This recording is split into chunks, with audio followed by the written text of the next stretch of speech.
Deep in the heart where the tall trees rise, a secret realm beneath the skies. The moss, it whispers the broken homes, a woodland song where magic drums.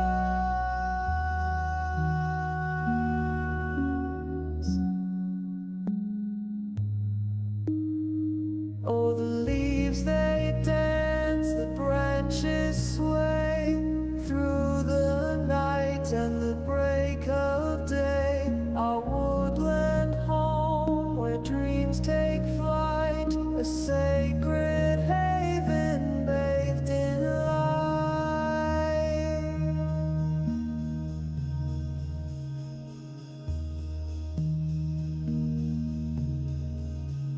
The mushrooms glow in a silver ring, the forest breathes as the songbirds sing.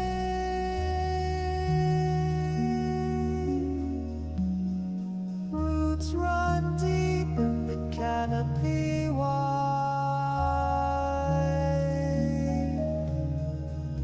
a timeless world where we reside.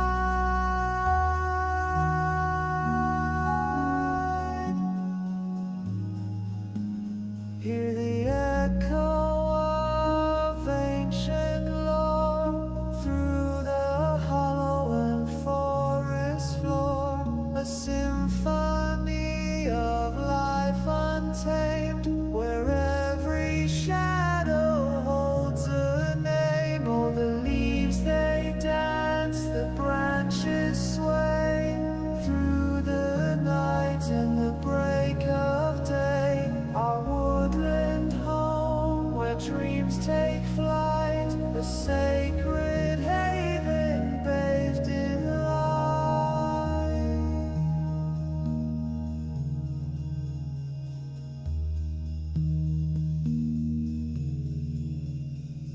From the dawn to the starlit dawn,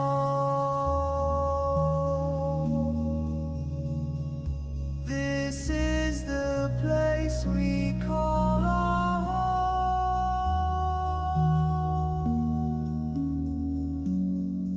Elven voices in harmony soar,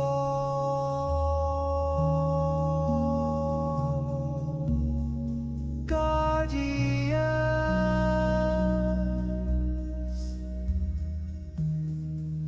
of the woodland core.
Hola.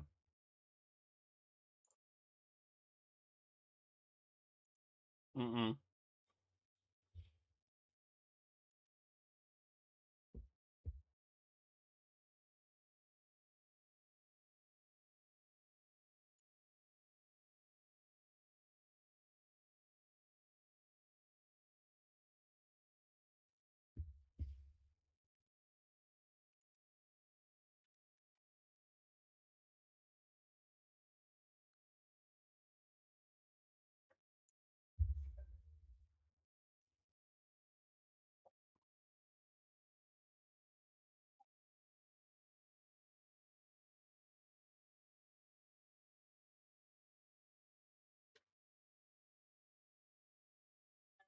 Women problems.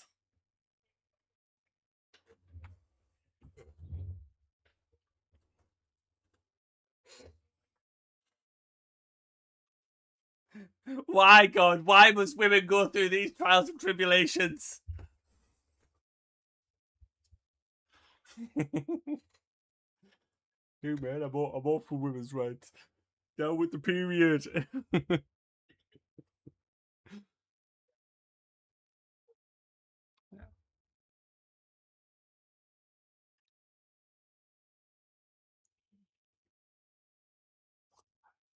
Is that where they just bleed everywhere? Is that where they just bleed everywhere in public?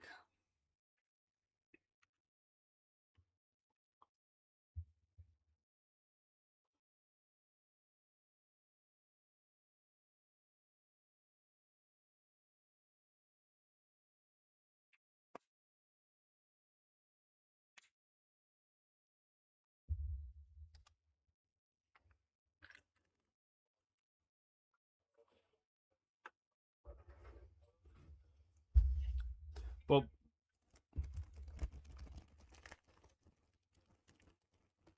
is there not also a movement against having to actually pay for your tampons and stuff? Yeah.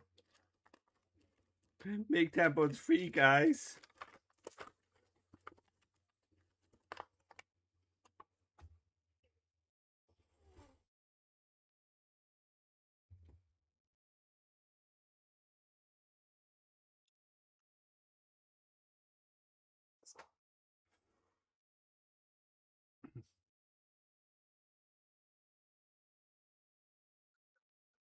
Nobody wants a baby.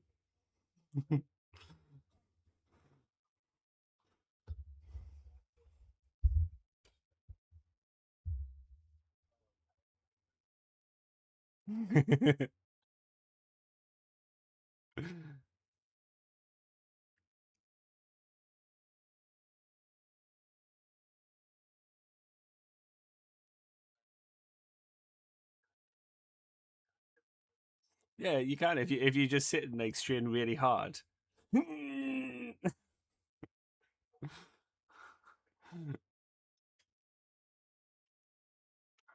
Who hasn't had a bit of toxic shock syndrome at some point, eh?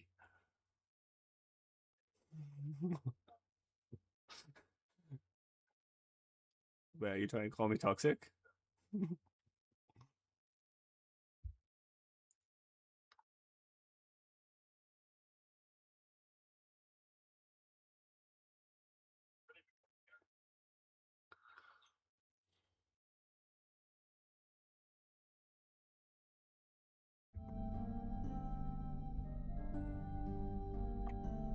Sometimes it's every 2 weeks, sometimes it's every 3 weeks, sometimes I don't get it for like a month and a half. Alright, I'm gonna restart Discord, see if that fixes my camera. See you in a bit. Boy. Okay, bye. When Sarah and I I've were looked- trying for Jack, I learned a lot about the moon cycle and Ovulation season. The luteal phase. gosh, the luteal Times phase. at which like you're more likely to get pregnant or less likely to get pregnant. The moon is in retrograde. Quick, take me now. Oh gosh. Where is Venus and where is Saturn? I need to know. Just a massive, just Hubble telescope in your back garden. Just like, yep, they're aligned. Quick, upstairs. Go, go, go. It's like an evil ritual in a magic campaign. We only have 30 seconds to complete this the summoning. Get it done fast. I'm sure that's no problem for you, though, Ian. It's sort of my superpower. 30 seconds of action, then 3 hours of going, sorry. Sorry about that, eh? I'm really fat, I'm really speedy, and I'm really good at apologies. That's why you play rogues.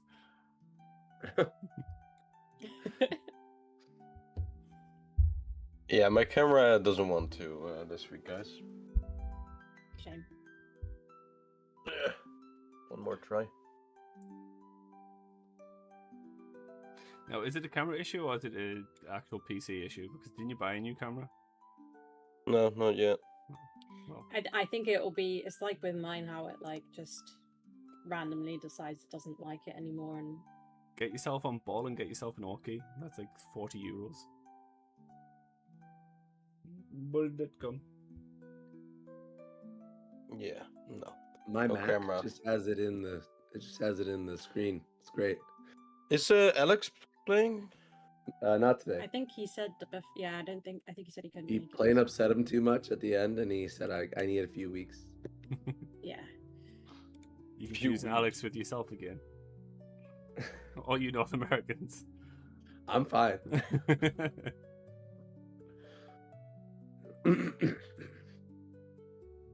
Right. Yeah. Look at the updated. Oh, the artwork has been updated. Yeah. Hell yeah. Hell yeah.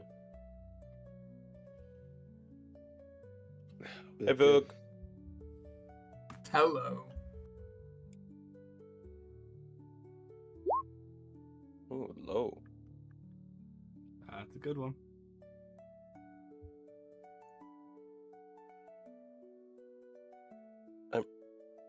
Have we had this one before? I don't know. Yes, we have. Yeah, we have had that before. I think so, right? Yeah. Okay, I'm gonna roll again. That's the first time that's happened, I think. There are like 500 of these, so. And we're approaching session 499.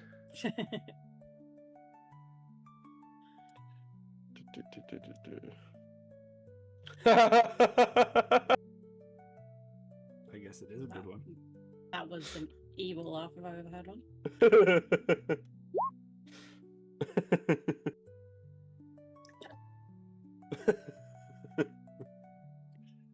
I think Lucas should take this one. No, absolutely not. It's either Plane or Luca. Sorry, Plane or Vuk. Yep, not me. It's a really funny one. Actually, I would like to know Dahlia's insights on this because I think Ios and Luca. She's most are- neutral in this, Yeah. I think. Yeah. I think the rest of us are too close Yeah. to the actual group. So this is actually a good one for her to. This is like, just let go another, on. another week for us. All right. Well, Friction. before we get to answer that, we might have a little bit of a shorter session, by the way, this week, because I have like some birthday I kind of want to get to at some point, but it's like I said I'll be later, but like if I'm gonna complete the whole session, then I'll be a lot later. I really don't want that. So maybe at least like maximal 3 hours this tonight, but we'll see how far we get. All right. Hello everyone. This is Change of Asmodeus Hola. Revised. I'm Job. We play or try to play D&D every week. Mostly by running this campaign, which takes me as a DM, I guess, as well as the players through the 9 hells. We are currently in Mineros, although I feel like we're about to enter Flagathos. Maybe this session, probably. We'll see. Or next session. I've said that too many times where I think we're gonna enter something this session and then it doesn't happen. So we're gonna double just- back all the way back to Mamon and kill him. That's what we're gonna do. yeah. Then we're gonna not be in Flagenfoss this session, I think. This is a stream as well as just a game that has some adult like subjects in it, content, whatever. If you are below the age of 18 or you're just not into like the hellish devil, that sort of thing stuff, swearing, then probably don't watch this. But if you are above 18 and you're okay with all that, then we're happy to have you, and we'll see how far we get along the journey. Let's see. First, we always do a facturation question, which has been rolled, and Phoenix / Dahlia is the one that's going to answer that. But before that happens, we're going to go to the recap. Who's recapping this week? I heard it was Alex. Plane. What? It is plane. What? What do you mean? Okay. Great. All right, go take it away then, Lane. Our heroes stood at the mouth of the cavern, unaware of what awaited them beyond the veil of darkness. The air was still, silent. Not even the faintest whisper of wind dared disturb the gloom. As always, Ios took the lead, light-footed and swift. He slipped into the cave's depths with practiced ease. Al followed close behind, the rest of the boys trailing in cautious silence. The cavern opened up into a vast chamber. At its centre lay a pool of water, and in it sprawled a glittering mountain of treasure. It was a hoard beyond imagining, wealth enough to tempt even the strongest of wills. Yet something was wrong. No guardian stood watch over it. Then came a low rumble. Sound rolled through the chamber like distant thunder. Without hesitation, Al drew his father's sword and tossed it to Ios. Whatever happens, he warned, if the dragon comes for us, use that blade, save yourself first. But the advice fell on deaf ears, as was often the case. Ios ignored the warning entirely. He made no effort to attune himself to the weapon, rendering Al's desperate gesture little more than a wasted endeavour. The group I feel carefully... like that's a bit more expanded than any other one would, but alright. Look, it hurt me deeply, okay? The group carefully circled the treasure-laden pool.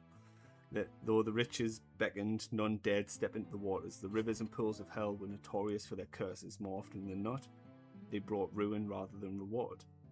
As they studied the hoard, wondering what had caused the rumble, and where their quarry might be hiding, something shifted. A flash of orange, then another. Dilation swept through the party. The dragon wasn't guarding the treasure, it was the treasure. The creature lay buried beneath the hoard itself. Luke and the others quickly began discussing their next move. Unfortunately, caution abandoned them. Their voices carried through the cavern, echoing into the darkness. The sleeping beasts stirred. The mountain of treasure began to move. Gold cascaded down its sides. As the hoard parted like the Red Sea, rising from within came a creature of impossible size. Brilliant orange scales caught the light of the treasure below, filling the cavern with a fiery glow. Then it spoke. The language was strange, ancient, and utterly incomprehensible. Through a chain of whispers, communication began. Ios reached out telepathically to the dragon. Dahlia translated the responses, and slowly a conversation formed. The dragon's name was Citrathrax. The party laid out their proposal. They offered the dragon a choice: face certain death at the hands of the archdevil, hunting them all, or place its trust in strangers who promised to kill it temporarily and restore it to life afterward. It was not a choice Citrathrax found comforting. After all, there was no guarantee they would keep their word. The longer the discussion continued, the more tension seeped into the cavern. Every word felt dangerous. Aya spoke carefully, aware that telepathic messages were not as private as they seemed. Somewhere in the darkness, beyond mortal sight, the devil who hunted both dragon and adventurers alike was listening. At last, Citrathrax made its decision. The dragon would think on their proposal. The colossal beast settled back into its treasure bed. Gold and gemstones shifted around its scales as it returned to slumber. The party made camp nearby, but unseen eyes watched them. As Al emerged from his trance, a familiar vibration trembled through the ground beneath him, a rumble. One he recognized immediately, not the dragon, something worse. Mammon had been listening. The archdevil had heard every word of their plan and sent his pet to punish their betrayal. Without warning, the earth split open beneath the resting adventurers. A massive maw erupted from below. Al barely had time to react before he found himself swallowed whole. This time, however, he wasn't alone. Beside him tumbled his best friend, Luca, and his longtime rival, Kotam. Chaos erupted. Above ground and within the creature's belly, battle raged on two fronts. Steel flashed, magic exploded. The beast thrashed violently as the heroes fought for survival. One by one, more party members were devoured. But perhaps the worm had made a fatal mistake. This was no isolated victim. This time it faced the full might of the entire group. Bloodied and battered, the creature began to falter. Seeing his opportunity, Aios swooped in for the killing blow, his sword carved through the air in a strike that would have ended the beast instantly. Yet something was wrong. Strange force clung to the blade, some unseen magic weakened the attack at the crucial moment. The worm survived, barely. Inside the monster's stomach, Al gripped his newly acquired blade and pressed the assault. Again and again he struck, carving through flesh and sinew. Then came the final blow. The blade bit deep. The worm convulsed. A terrible scream echoed through its body, and then it died. The force of its death expelled the party from within, casting them onto the cavern floor amid blood and ruin. Al rose slowly. In his hand was Black Razor. Dark blood dripped from its edge. The voice spoke. Not from the cavern, not from the dragon, not from any living thing, but from the sword itself. Ancient, cold, hungry. I have been awakened. That's where we left off. Nice.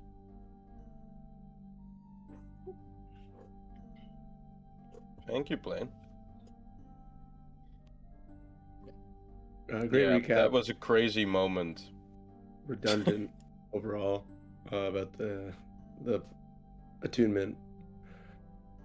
Right, the attunement, but then also the denying of the crit. I had to at least throw one jab at Arius in the recap. I couldn't. Yeah, Uh-huh. it was very flatter filled. Other than that, so My recap is either a jab at another player or just boasting Al's greatness. That's all my recaps will ever be. How noble. Thanks. Alrighty. For anyone listening or watching, we are using cameras and stuff, so we might have some references to us, or at least the players are using cameras, because my camera doesn't seem to work. I'll buy a new one, I guess. I swear, at some point. I'm pretty sure you said that for the last 5 months, but sure. Yeah. Well, but like most of the time, it's been working at some point, and then I guess this week it really didn't. Anyways,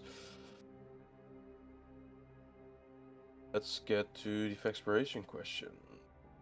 I'm very curious about this. Phoenix, or Dahlia, I guess. Describe how your character feels about the party's current situation, objectives, etc.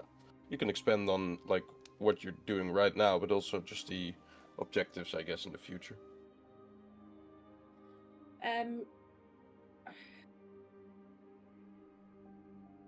I think Dahlia is. You guys did find out some more stuff, like with like the whole time thing and like, you know, the dragons now and that sort of thing. There's still a lot of questions, of course, but Yeah. You know, Dahlia's a bit conflicted. I think she is very much against the sort of killing of Citra Thrax. even if he can be brought back. Well, if he can be brought back, then that would be less like worrying. But I think it's more the concern of all of these contracts and not knowing the details and whether or not that would even work out, and also establishing the trust with Citrathrax and trying to, you know, make sure that he actually thinks we're going to bring him back. And then she, I guess in terms of, she's also like thinking about the grand scheme of things. I think that's the problem, is that in this moment she's very much trying to like keep everything and everyone alive, but she's also considering the fact that like we are trying to ultimately stop the end of the world, and she's having to face like dilemmas she's never had to before about this whole like, is it worth doing something against your wishes in the short run to justify saving a lot of people in the long run, saving everyone in the long run. Yeah, she is struggling with what to like stand by. She doesn't know where she stands, I guess. Mhm. But she Yeah. wants to help as much as she can. I mean, that makes sense. There is a lot of uncertainty, I guess. But we're gonna maybe clear some of that up in this session, because Was the fate of TX referenced in the oh yeah, TX is dead. recap? Was that brought up in the recap? Oh, okay. No, TX during, I don't know exactly what he died of again, but like he did die during the fight. I think it was the What? worm, like the worm, like It's the bile, wasn't The it? end. Yeah, it was pretty much his last attack, right, or something. yeah, it was like one of those effects that affects multiple people. I remember, like, and then yeah, it wiped him out. But Zanzareth Pretty sure it was the. Was it the Terror from the Deep? Yeah, think that That was probably. just to confirm. I wasn't trying to call you out there playing. I just wanted to make sure I didn't imagine that TX died Yeah, because I thought that was. He was calling you out. I'll bear that in mind for next time.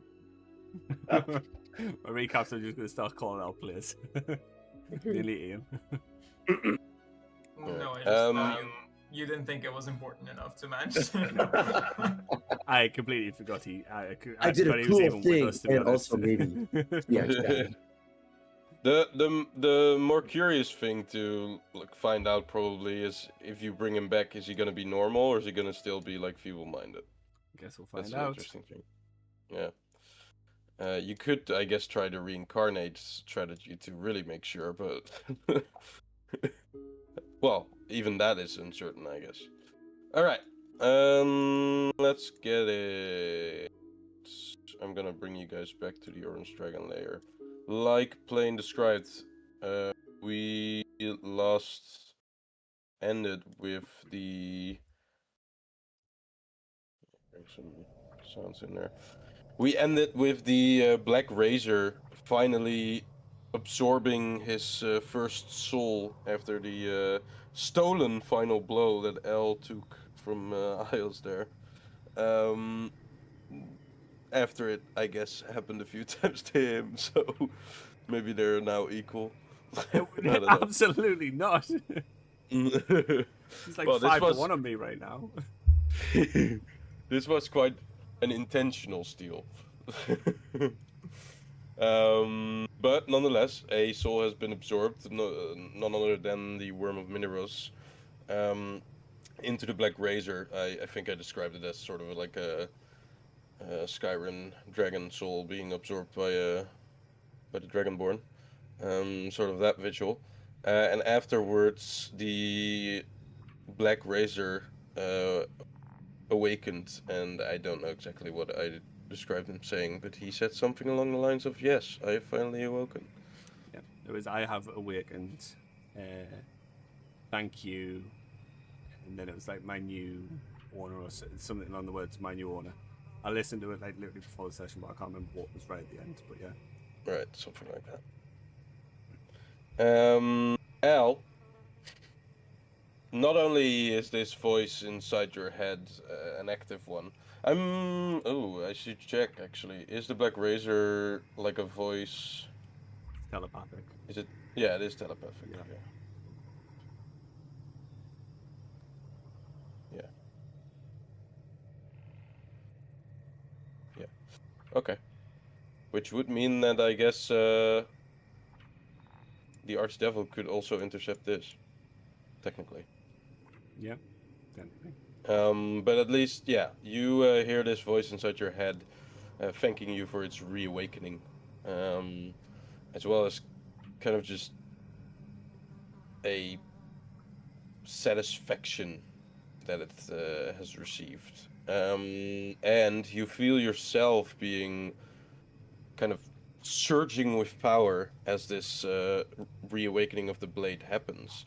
Not only is the blade, of course, happy, but you are too, because you finally activated the, I guess, main ability, a main thing you've heard about the Black Razor being able to do, which is give you the life essence of the creature that you slay, and thereby booning yourself for an extended amount of time. So you've received 346 temporary hit points, as well as advantage on like saving throws, attack rolls, and skill checks, I believe. As you stand among the gigantic body of the worm, now partially submerged into the water, but also kind of laying on the rock there, you all begin to realize that immediate danger has been, um, well, taken care of. But there is still the danger of Mammon lurking around, definitely knowing what you guys are up to, and at any point could he appear, actually, and cause even more trouble. There's also still the fact that Sintratrax is asleep within his hoard and doesn't seem to have woken up yet, even now that you've defeated the worm. I think, yeah, something along the lines of uh, someone or somehow he's being kept in the dream world that is very, very present within the ineffable Throve. Very dangerous at points. What do you guys do? Ios is immediately flown down, and he's landed beside TX. And is he gone? Like, is he like? Does he have a corpse there? Yeah, there's a corpse because he got.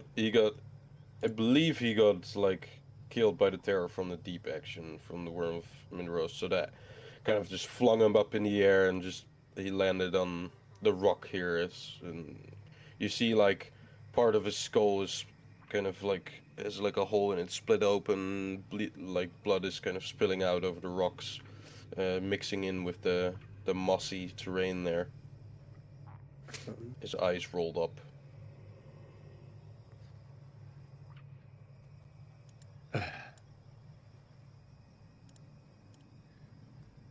Ios, I guess, would know that he's not able. He doesn't have powerful magics, but he will look at Dahlia and is there anything he can do?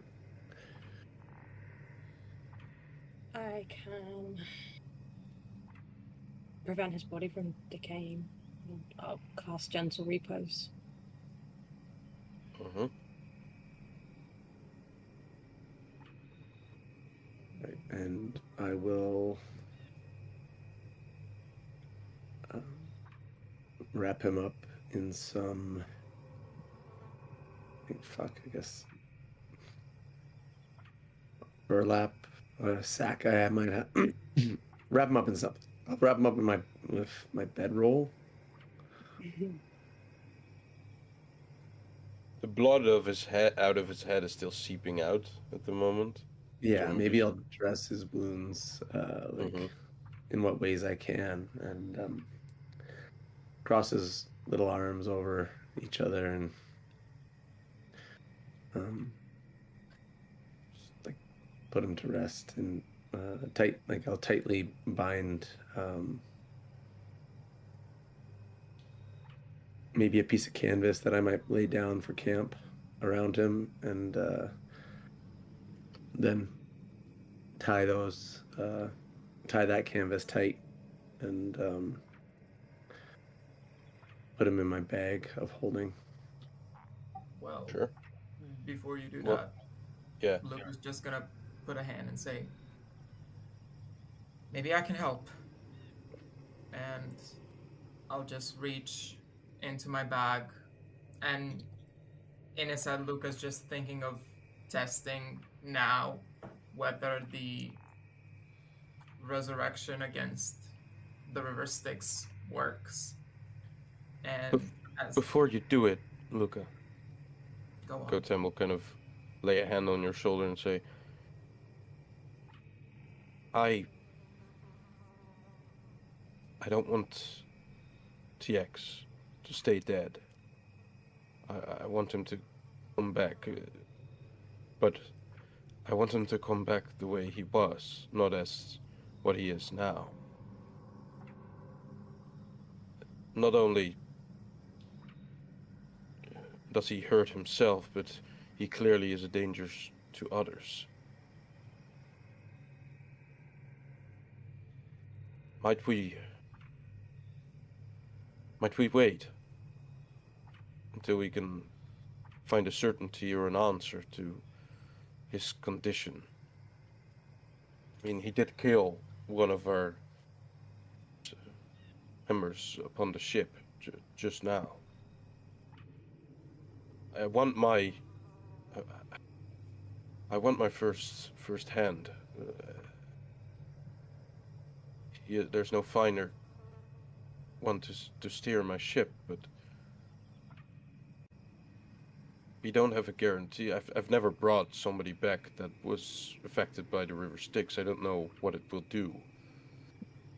I also don't know if the possessions that he has been experiencing, the devilish fire that he's been wielding, will continue once we resurrect him. It's just, I don't know if it's wise to already do it, already try and get him back.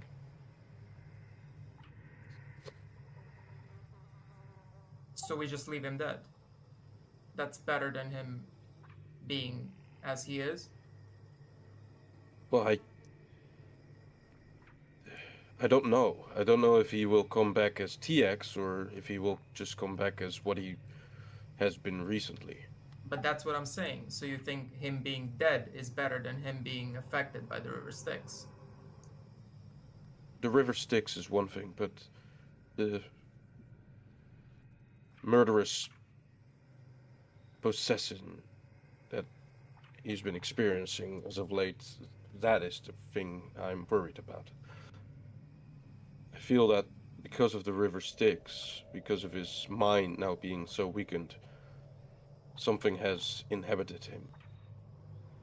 Something that has taken advantage of his weakened state and is now using him. And as long as he's dead, I guess that can't really happen.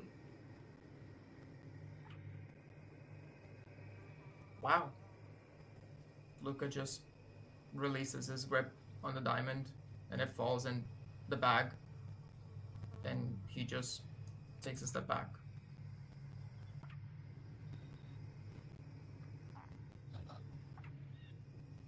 Believe me, I want my first hand back, but I want him back like he was. And there's no guarantee he will.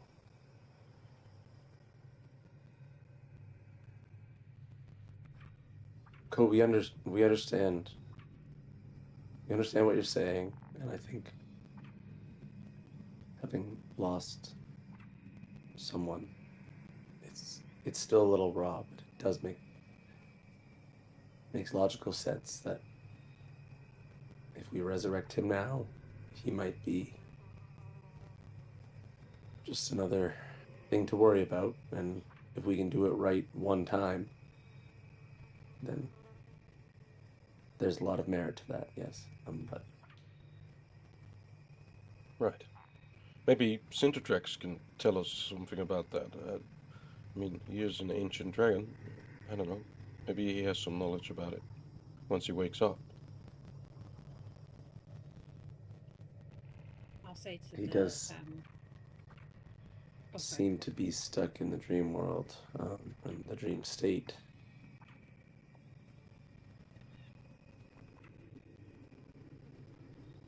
I'll say that for now as well, like, having cast Gentle Repose, we have time.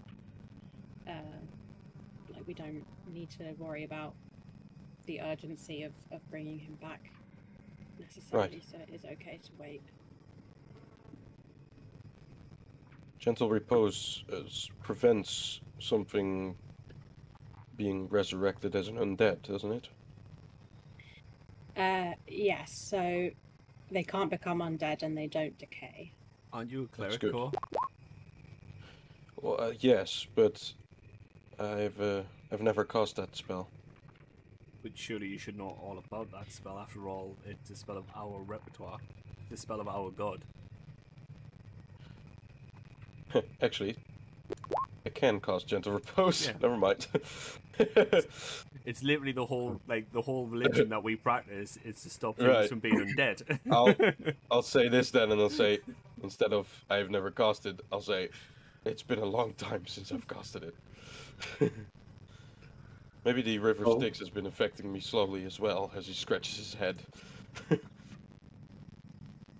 Coat, does your Kellenborg, does he believe in the true resurrection of souls? Yes.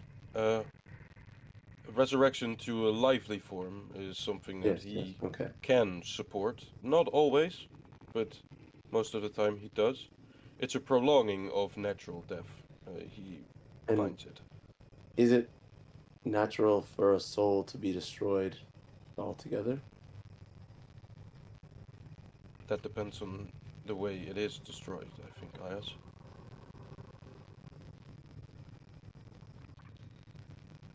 But I know for sure that Kalimfor does respect the resurrecting magic. As long as it doesn't bring him back as an undead, Of course. he's fine with it. Which brings the presence and the allowance that he has granted me, as well as us, with him. And he points to Crusher. All the more unique. You remember that I was already with Crusher in the church, back on the material plane. Something of that allowance I've never experienced from Kalimfor before.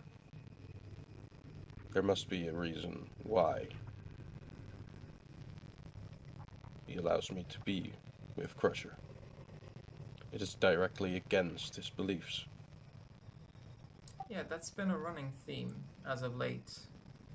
As it seems the Kalimor has so many exceptions to his, what I assume to be, as most divines do, absolute rules. Right. But it seems like it's an exception after exception after exception. The only way I could explain that is that he knows that something needs to happen, or something is of importance to us being together. Not only Crusher, but also Dahlia likes her and has her beliefs that are very opposite to what Kalimfor would want. I agree. But she's not beholden to him, right? And Luca looks at Dahlia. Dahlia's gonna look up because she was spaced out and she has no idea what you're talking about. Exactly. What is the... No, he was saying that what you do kind of doesn't align with Kalimor, but I was saying, like, yeah, that's because you don't follow Kalimor. No. What is... I'm saying that normally me allying with anyone that would practice this magic would already anger Kalimfor and probably penalize my powers, or even what, get rid of them necromancy? temporarily. Right. Well, as far as I know, Kellenborg only allows you to align with Lords of the Nine Hells and whatever gets you your opportunities to have the best, most dangerous weapons in your possession. So, Exactly. I suppose. Like I'm saying, exceptions. Well, Kalimfor is not directly against the Nine Hells and Devils, because it is. Would he not be? Is that No. not the prevention of the souls passing where they should be? They're Well, claimed by some power that should not have them. well, yes, but also the creatures that act upon these things are reincarnated souls. Devils are reincarnated souls. So even though the contracts that devils like to create mess with the actual location or destination of a soul, once they get turned into something of an alignment that is fitting to the soul that died, which if you make a contract with a devil and sell your soul, that is, I guess, a destined destination. And I have an inkling that both Bella and Lena did not make a pact with the devil, yet their souls were entrapped by them. right, yes, you have those exceptions, I guess. He Again. wouldn't be agreeing with those. But they Well, still have. it's nice to know that I can always worship Kellenvor if I want a little bit more freedom in my life. But I think I mean, this you seem giant pretty free orb, to do as you please anyway. that's sort of the pot calling the kettle black, but we have something to deal with right now. I'm sure we can put each other in harm's way many more times in the future and hash this out, but let's get to it. And Ios is going to dive towards Citratrax and Okay. try to rouse him. Well, his nostrils were like the only thing visible underneath the treasury. Like, I think that was a point you. Yeah. So Yeah. he'll I guess dive, like swim down to the nostrils and try to get him awake. Sure. As you reach his like snout, his nostrils, you like, do you touch them? Do I have water walking or water breathing on me right now? Breathing. Breathing, okay. You dive, fucking Yeah, I was gonna splash on the water. Yeah, I'm gonna like touch his Right. The moment you touch his snout, you see a flash. It kind of covers your entire vision. And it's the flash of, or the visual of Mammon. Just for a split second, you see him in front of you. And then it's you're back in the water.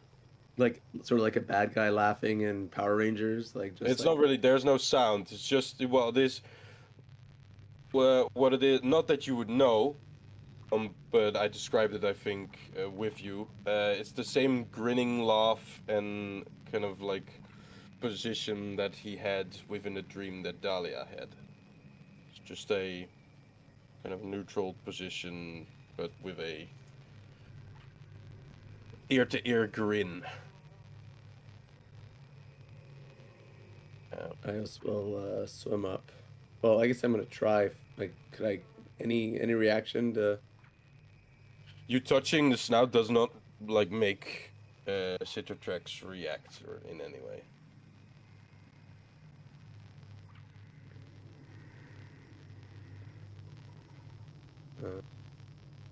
Mostly makes Can I you poke- react as you Can see I this vision. poke him with my sword, just a little? Which one? The Citratrax. Oh, which sword? Mm-hmm. You have 3 currently. I do have 3 currently.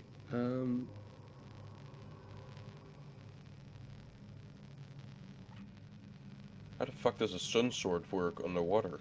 It's like a. I guess I it's not assume, like, the heat. a It's more like lightsaber? light, Like radiant Kit light. Fisto's lightsaber in the underwater scenes. Right. You just have like an immense amount of bubbles that come from the thing at all point. I'll probably use. I'm gonna try something weird. I'm gonna use Solus, but I'm gonna use the ethereal blade. I'm gonna like try to like see if I could poke deeper, or like not deeper, but like through anything that might be. That's cool.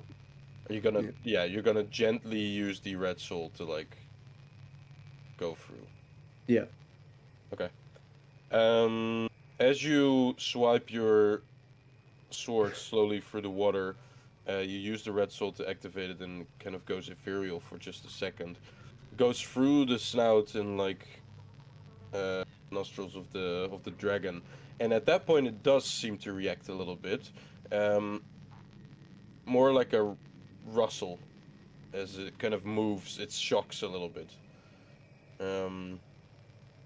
but it doesn't do much else other than Okay. that. So it has like its natural reflexes, but not Right. nothing higher. No higher thought. Okay. It's still, its body is still active. It's just that his mind seems to be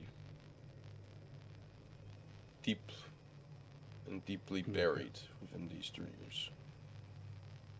I'll swim up, and Okay. I'll climb up the wall and take a knee and just say, the master of Al's sword seems to have some sort of claim on Citrotrex. My master seems to have some sort of claim on Citrotrex.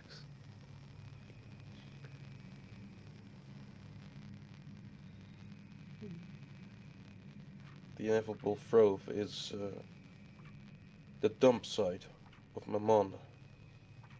So I guess he still has control over it to a point where he can trap somebody within if he wants to.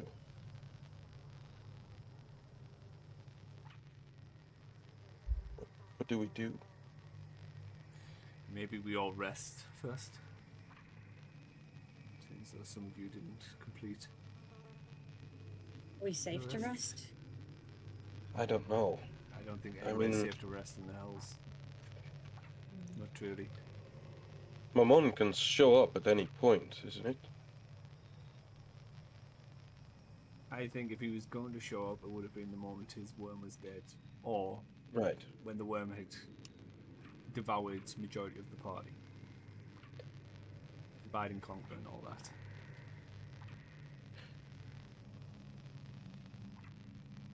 Dahlia, do you still have your comprehend languages active? How long does it last? Oh. Well, I guess I cast it as a ritual, so yeah. It's an hour. Okay, yeah, that should work. You hear whispered through the air, very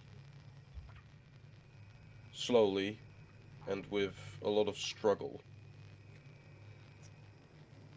And Al, you're close to the pool, so you might be staring at Sintertrex as he does it, but you see his mouth kind of slowly open, pretty much the top of it, as if he's whispering from the kind of front of his mouth. What does he say? Dahlia, you hear Sintertrex saying, "Keeping him here. You don't much time." I also hear that, thank you. Yeah, I guess you have long rested, right? Yeah, you hear this too. Wait, so Both. So Oh wait, so Citrotrex. we were rested for like 4 hours then at least. So then I probably don't have comprehend languages active anyway. Oh yeah, that's true. So only Al So would it's hear Al this, I that's guess. hearing it, yeah. Right.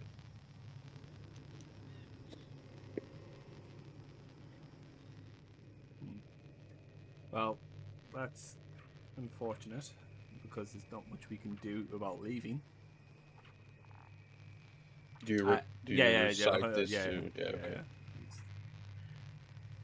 Well, We can leave. Or you can leave. If this is an opportunity, I also will hoist the Vorpal sword and say, maybe we need to enact our plan without his consent.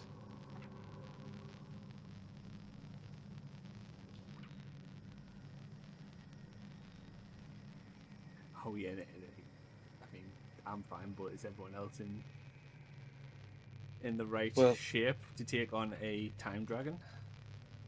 Or whatever this dragon claims to be? Orange dragon, you mean? Because dragons So I'm just sure- face them at the best of times. And we've had some tough battles with some dragons that are natural to our world. We did have enough time for short rest, didn't we? Mm-hmm. Okay.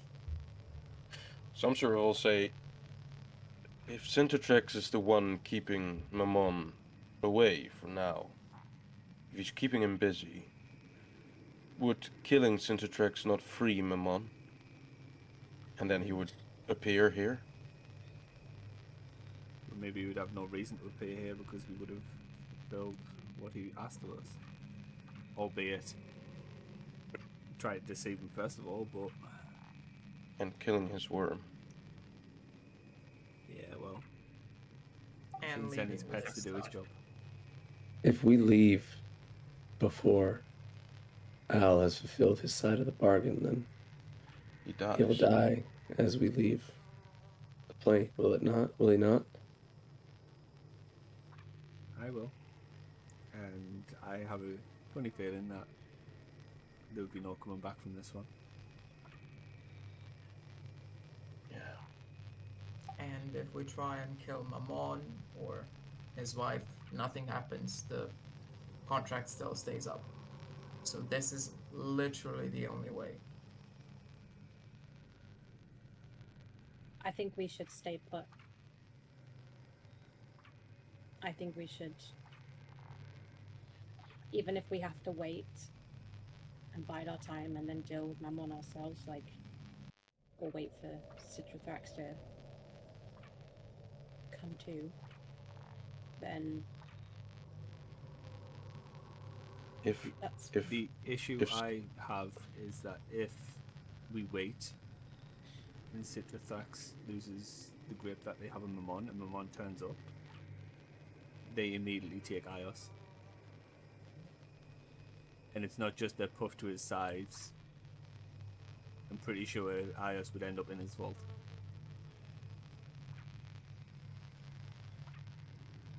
Not to mention the chances that he could also mark any one of us if he does turn up, and then divide us even more. so. Wait, what exactly did Citrothrax say just now? He's keeping him busy in the dream state. Giving us time. He's giving us time. And don't know you if spoke back to him. Centotrex is the one keeping him there or Mammon is keeping her Centotrex there. But at least they're occupying each other. And are you able to speak back? I can speak back, but Citrothrax is sleeping. I don't know if there's going to be much of a response. Because I was going to say, like, because is there an understanding that, like, you can't just leave because you'll die? So if she is doing something to, like, hold him back, that's all well and good, but that's not ultimately. It was mentioned during our discussions. I don't know how much of it was mentioned, but it was definitely mentioned that I couldn't leave the lair until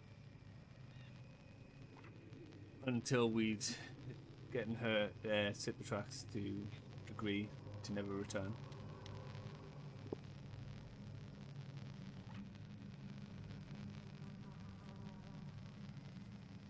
Yeah, the part of the contract that you had Okay. with the Queen of Minerosis, where you need Citrothrax to, like, stop doing what he's doing, as in like gatekeeping the way to Flagafos, or I guess back to Mineros. And then the part of you keeping the Black Razor as well as Aios being freed from his mark is the part that Mammon added on. And that he would, like, if you want that, then you have to kill Sintertrax.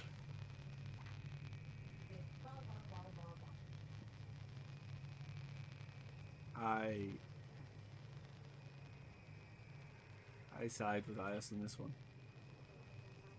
What's Yeah. Ios saying? I think it was Ios that said it, that we enact our plan without their approval. Move on The to the plan next is- there. Plan is to bring him back. Yep. Right?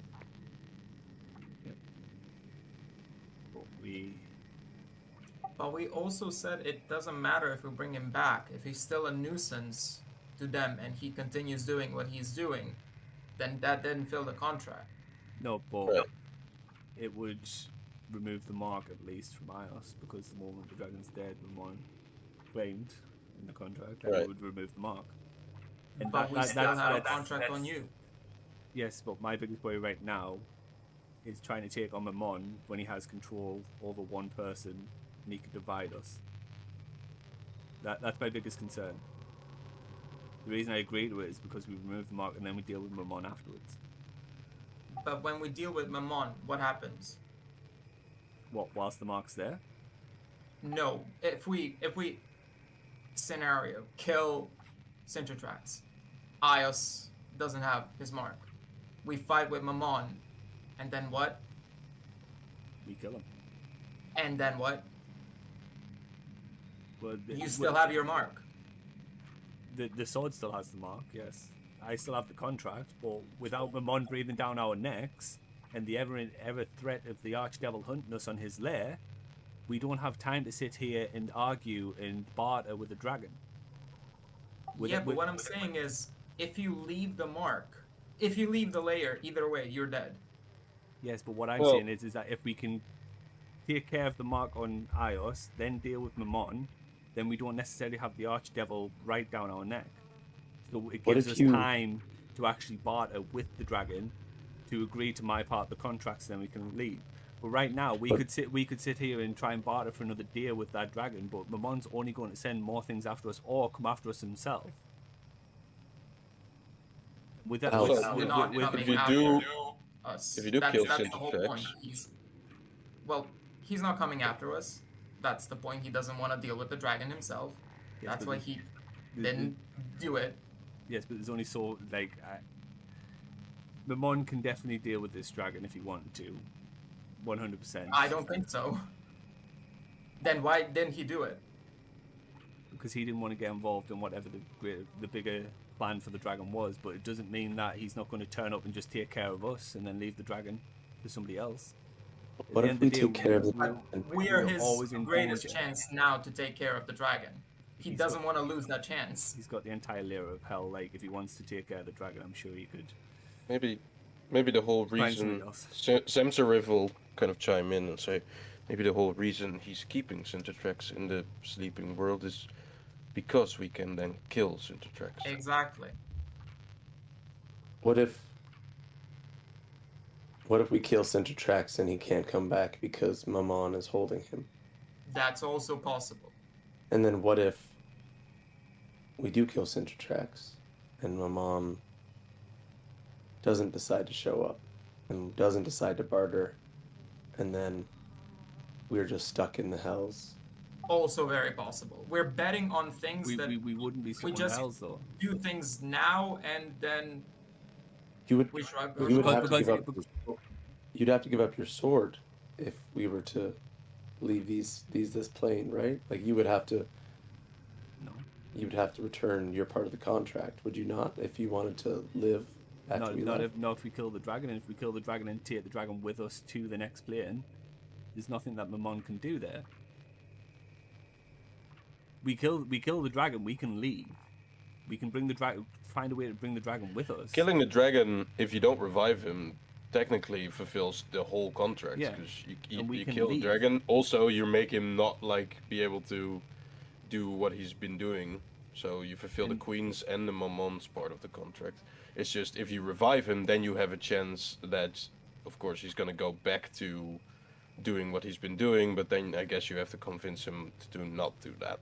But that can be easily done when we don't have an archdevil breathing down our neck. An archdevil with the capability to take arguably the strongest the strongest party member that we have.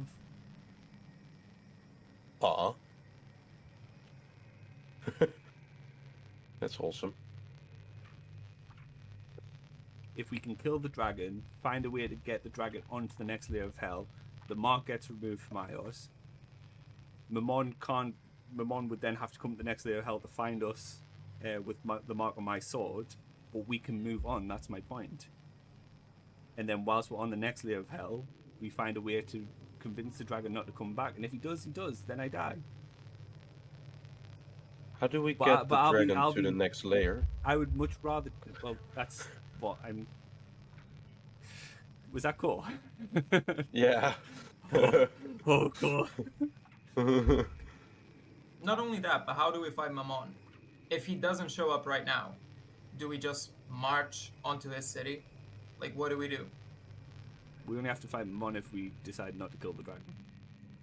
We can fight Mammon at a later date, but if we kill the dragon, find a way to move to the next layer, then we can deal with the part of the contract where I die. But killing the dragon removes the seal from Ios. Killing the dragon removes that ability of Mammon just being able to take Ios away from us within an instant. Because at the end of the day, all Mammon has to do technically is just turn up here, grab Ios with whatever magic he's got with that seal, and then disappear again. And then we're going to have to go at the vault anyway. But killing the dragon, at least... Just not thinking that if we move on, Mammon's, like, gonna chase us. No, I think that even if we go to Flagathos, because we've had the Prince of Imps show up on this layer, and he's back in this. So I don't think it's that out of the question that he just shows up on Flagathos and just murders us there. Yes, but if he shows up, that's the point. If he's going to show up on Flagathos, then we'll take him. The issue... Well, yeah, and if we kill him on Flagathos, he's dead. So he's going to run that risk that he's going to risk dying forever. That's on this layer. If he dies on his own layer... Oh, yeah, sorry. Yes. Sorry, even worse. And also that's saying, like, what if he just shows up with a bunch of other devils? But also the Archdevil of Flagathos, we see that as a sign of encroachment, and then have an issue with Mammon just arriving on his lair with a bunch of devils. We don't know that the relationship stands between the Archdevils of each lair, and we do know that there is tension among the hells. They all hate themselves. We can think about that. And hate each other. Kotem will confirm and agree with Alier and say, for an Archdevil to show up on another layers that belongs to another Archdevil, they will have to justify themselves. All I know is right now is if we stay on this lair, there's nowhere we can hide from Mammon. If we kill the dragon, the seal gets removed from Ios, we can then move on, take the dragon with us, convince the dragon never to come back. If the dragon decides to come back, then so be it. I would rather have my life end rather than all of us by being stuck on this lair because of my actions.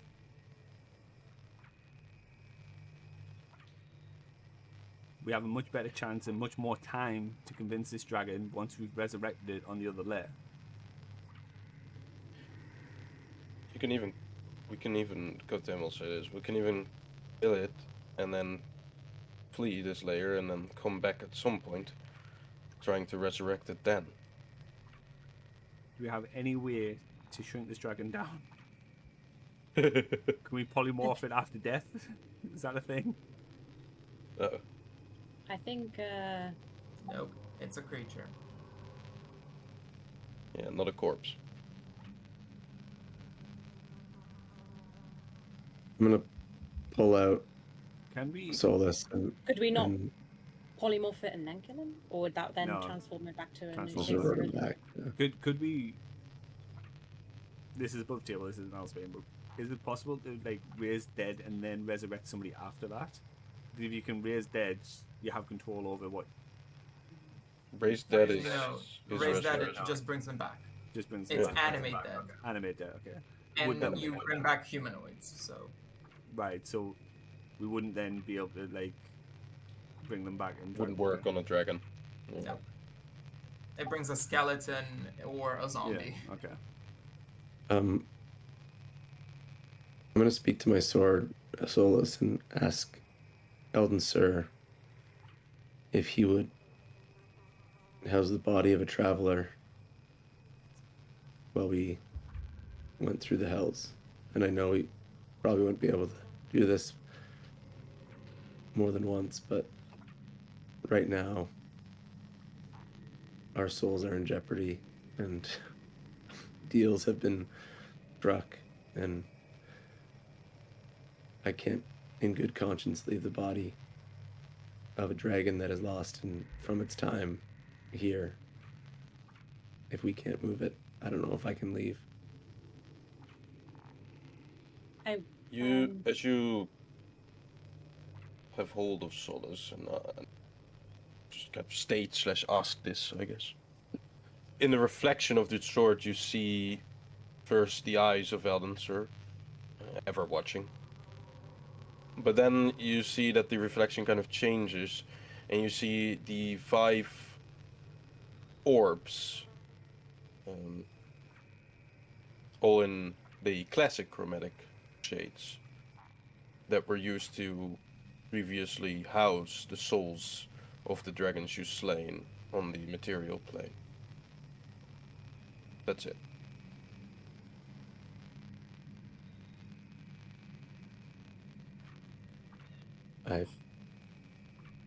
I hope I'm not misinterpreting this, but I know my sword can transport souls of dragons, and it might weaken the blade, but if I had to expel one of the souls so I can transport the soul of Citratrax, I would happily do it. What about the body? Because that is, I think, the biggest issue we have currently is getting the body out of When here so we we- can at least resurrect it. But, yeah. Okay, wait. Hear me out. If we were to move the body, move Citrathrax before killing Citrathrax to the next layer, like hypothetically, suggesting we could do this, and Al, if you were to stay on this plane whilst we did so, and then we were to kill the dragon, and then send you a message somehow to get you to pass through, that could work. Because I do have plane shift, so I can send, with the help of Kotan and his knowledge of Flagathos anyway, like I can send Citrathrax to the next layer. You could, but then we also run the risk of leaving me alone on a layer which Ramon can find me on. You wouldn't have to be alone.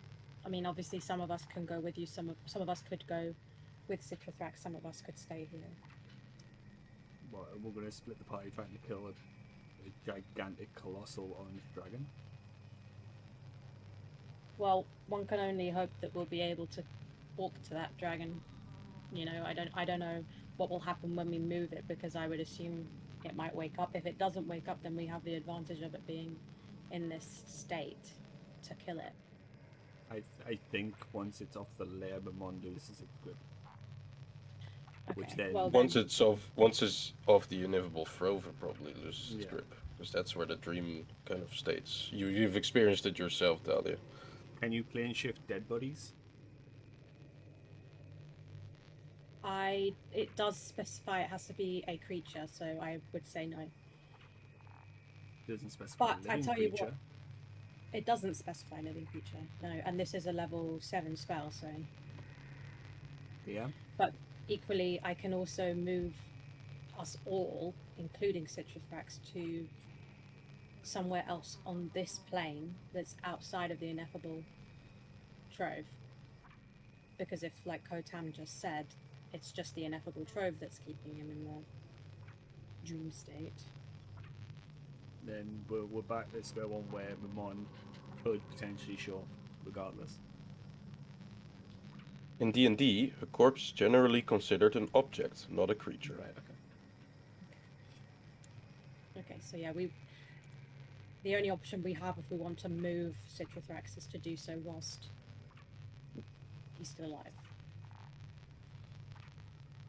Do you need more than the soul for reincarnation magics? Is it? Yeah.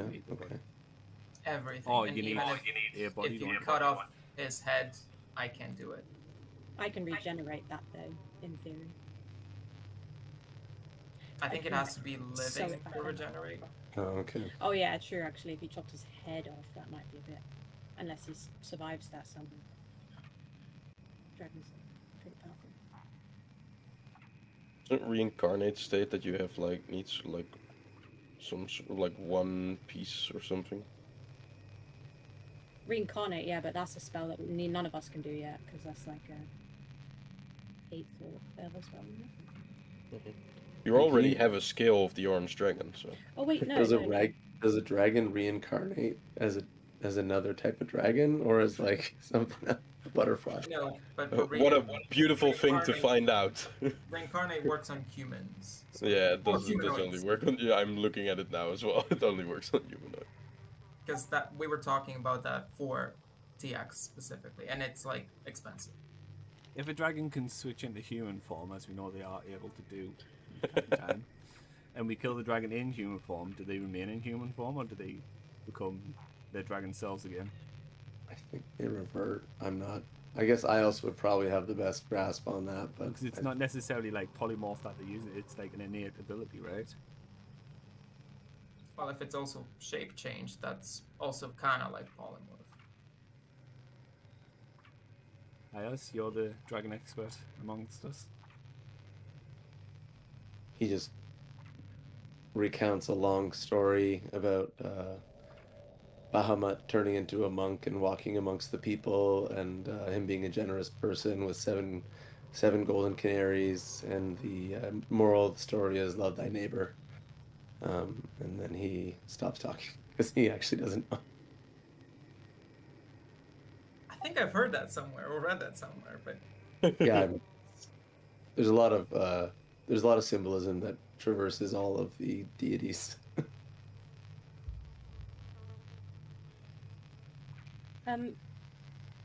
Do you happen to have any like herbal powders,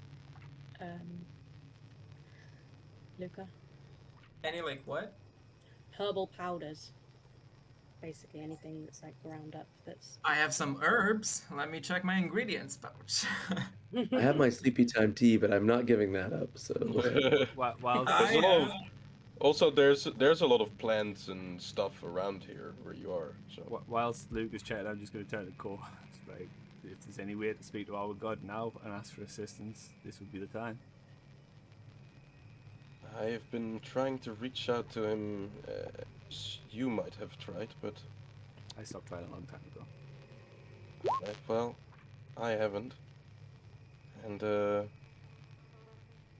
in past, Kalimfor hasn't been the most talkative god, I think, among god worshippers, clerics, and Veshul.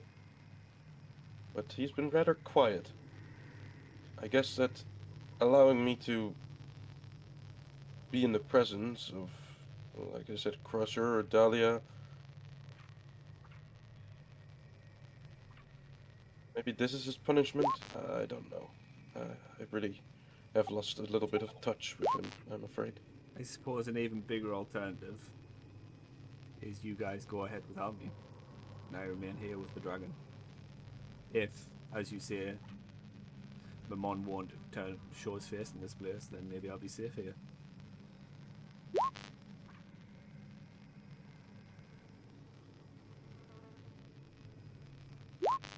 Zemser will say this. I think talking amongst each other and trying to figure out what to do is good, but the reality is that we don't have much time, like Sintertrex said. I see two options.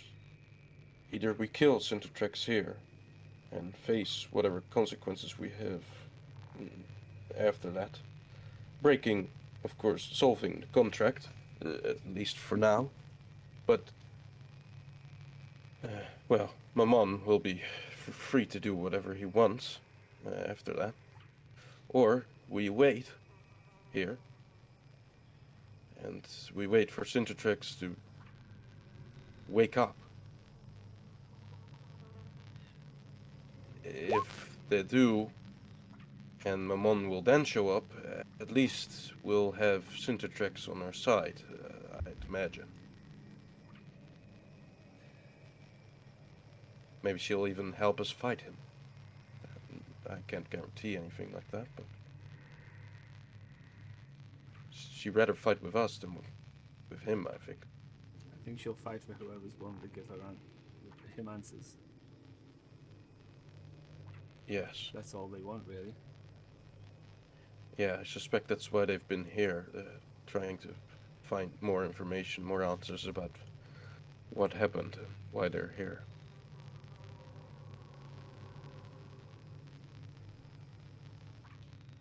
If we But could get them to wake we up, did. I would have a better chance of convincing them to go along with our original plan. But it's Yeah. how long do we have before Bamon or something else shows up? We don't know if that's the only worm he has. There could be several of those worms amongst the plains. I just sent 1,000 spine devils towards us, something like that. Yeah. So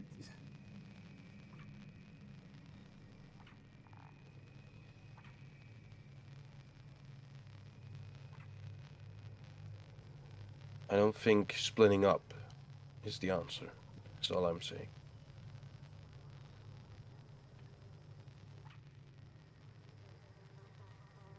I don't think I can take this dragon's life without even if being awake. even if it would be just for a moment. Even if it would be absorbed into your sword, Rios. Maybe we can bring it back at some point with the help of Eldenser. I mean, he does seem very keen on having the dragon in the future alive. I'm gonna pull out Bell's Only Bane. you can do it, because who's to say that Bell hasn't, or Mammon hasn't somehow claimed the dragon soul, and once it's gone, he just snatches it. If Eldenser can claim it for himself before Mammon does it, then that's just another plus. And I suppose in that scenario we just have to hope that Mamon doesn't come and claim the body. The other, I think all roads are going to lead to Mamon's death. Inevitably, I think. That's the confidence. do we remember what happened to the 5 chromatics when their bodies were still there? Like, we made white dragon armor out of one of them, right? Yeah. I've got green dragon armor as well back in Brindle, maybe. Well, but that was from that was not from the green dragon you fought in Red Hand of Doom. That was No, from it that wasn't. That was from Venom. Campaign 1, yeah. Yeah. Last time I saw a dragon as a human. Well, I guess between facing an archdevil and putting another dragon to our ranks, your points are made. But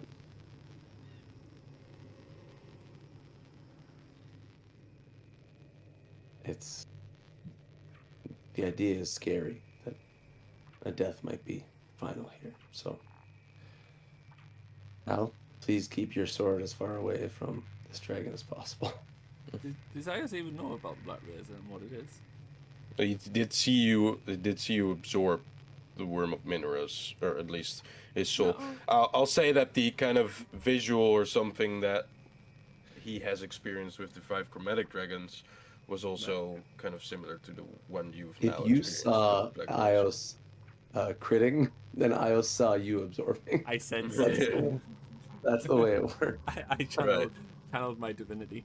When I was trying to speak to Bella in the room, could she respond? Like, could he hear her talking? No. So me trying to, if I was to try and speak to this time dragon we have, I wouldn't be able to hear anything. No. The visages in the gems are more like a visual representation of which soul they are keeping, not Right, the okay. actual creature Right, and yeah, soul yeah. that is like literally is being able to see you. Maybe on the next layer we, speak to an archdevil and try and actually befriend it this time and see what we can do about getting these souls out of these gems. Well, you actually know a few ways of getting the souls out of the gems, right? We do, yes.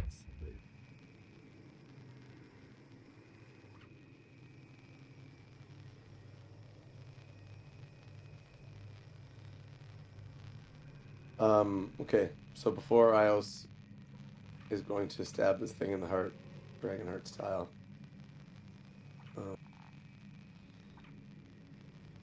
he's going to hold out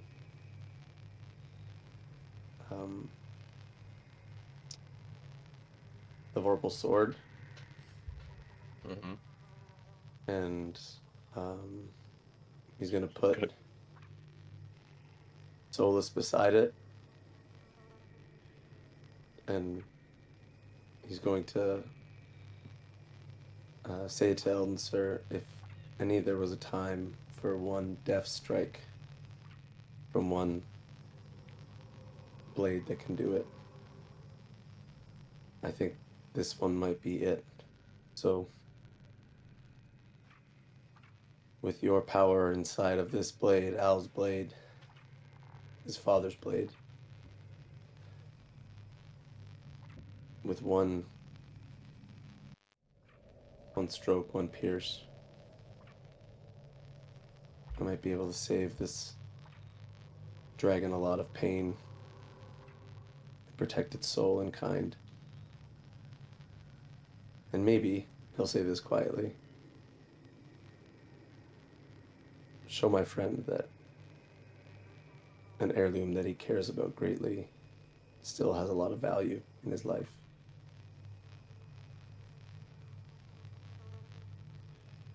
And I'm gonna try to dump Elden Sir into the Vorpal sword. Oh, we're doing a transfer. Wait, I didn't agree to this. It's my father's son. As you look upon Al seeing you do this, you kind of see no real expression on his face, almost as though he doesn't really care for you potentially defiling his father's sword. You mean making it cooler, but also we don't know if Elden Sir is gonna do anything. So Well, yeah, but you Right. you I was see gonna lack say, of- lack even of if care. if you did care, then the swords, although held together, don't seem to actually react to each other, and Elden Sir doesn't seem to want or can transfer into the Vorpal sword. I always say shit that usually works. It usually doesn't, actually. No, actually, you're right. Yeah, I'm 50. I was 50-50 before, and now I'm 33-66. So it's okay. Well,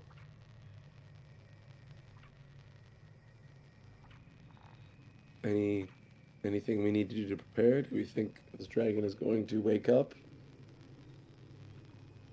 Is it going to be a case of you can just consume its soul immediately without it waking up, or does it need to die by your hand? Consume its soul. If the other 5 are any indicator, then it would need to die, but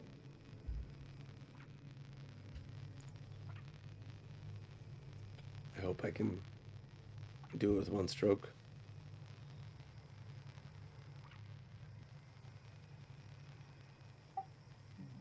I feel like I should do something. And uh, so you said there's like a part of him that's exposed, like a snout or something. Yes, currently the only thing that is exposed is his snout, pretty much. It is still underwater Yes. though. It is still in the water under the treasure as well. So. That's fine. I guess I'll have to reach down and touch him, uh, because I really want to make sure nothing happens. And You're going in the water? yep, Okay. You wade inside the water, let yourself kind of go down. You have water breathing on you as well, right? yeah, everybody does for 24 hours. Right. So as you go down, you take a breath, and then realize you have your water breathing on. Start breathing again. Walk, kind of sink down towards the treasure, land upon it gently, walk towards its snout, which is kind of at your chest level, reaching out from the treasure itself, and lay a hand upon him, which triggers the same kind of visual that Ios had experienced before, with Mamon's kind of grin, staring right at you. It also now is parried with a other visual.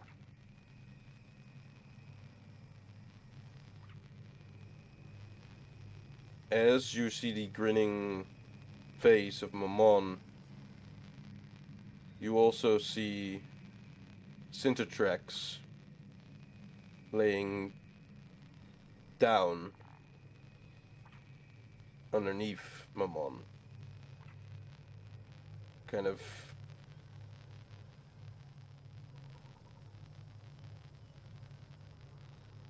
on his side, as Mamon has kind of coiled his tail around the neck of Sintertrax. And Sintertrax's head is at the moment not actually attached. It is completely decapitated. And in his hand, Mamon holds his weapon, his spear, dripping with what you can only assume is dragon blood. And could I, through any of this, just get like an idea of who is keeping whom occupied here?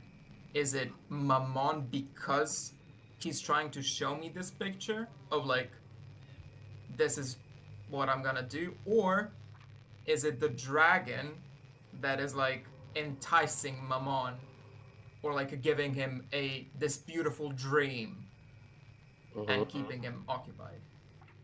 You see that you can't really differentiate it from what you're seeing, the vision, but you see that as you're trying to focus in on it and trying to figure out what you're seeking, the visual of Mamon seems to flicker all of a sudden for just a few milliseconds, and as it flickers from Mamon to Ios, to Mamon to Ios, to Mamon to Ios, and like a few times in only like a second, it flickers back and forth between the two silhouettes. I'll let you roll an intelligence check on trying to figure out who's keeping who. Come on. Right, of course. The only thing you know is that the ineffable Throve is part of Mamon's lair, and thereby you would think Mamon is keeping Sintertrax here, if anything, but he might not be aware of what's going on with you guys still. he probably knows that the Worm of Mineros is dead. But he doesn't know what you guys are up to. So it might be a way of like Sintertrex being kept where he is right now, but also keeping thereby Mammon busy at the same time. Well, So probably, yeah, Mammon has control, but both are occupied that way. Luca's gonna whisper something, and his hand begins to glow. And at that, he'll just look at Ios and say, "When you're ready." And I'll prepare as soon as Ios like strikes. I'll do protection from good and evil, and I'll cast it on Sintertrex Nice. because it doesn't allow him to be Oh, it's- possessed by It's for the Olam by a Heart. fiend. Yep. That's really good. Okay. I have a. Yeah, this is interesting. Because.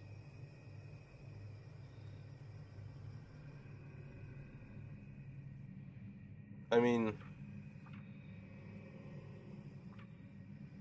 You want to cast it after he kills Sintertrex. No. As soon as he's about to as the Okay. blade begins to fall, I'll just release the spell. Sure. Alright, Ios. So if by any chance Mammon knows what's going on with at least Sintertrex, knowing that he is asleep, when I cast that Mhm. spell, that should break Mammon's whatever. So he doesn't Right. know that, we've killed it, or I don't know, Right, and can't possess him. right. Okay. Ios. Okay. There's still the issue where he's buried underneath this gold currently. So, Yeah. you could attack his snout, but don't really have a clear visual on anything else. Yeah. I'll.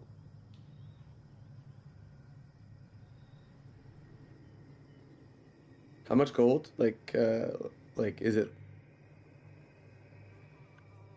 I'll run the Oh, calc shit. right now because I have it here. I mean, he's gigantic and he's completely covered. A lot Uh-huh. of gold.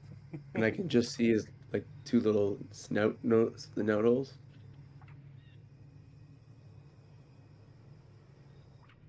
Yeah, pretty much. Like a part of his mouth as well.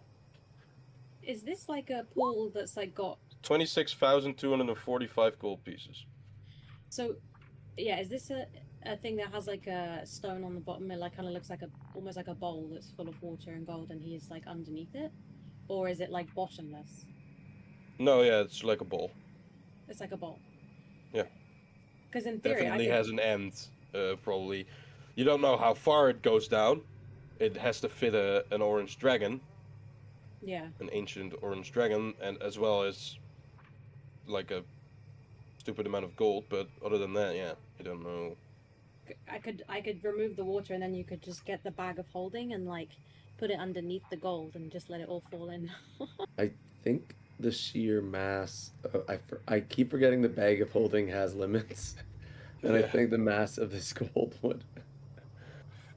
I think we- the we- bag we- of holding can hold 500 pounds, I believe.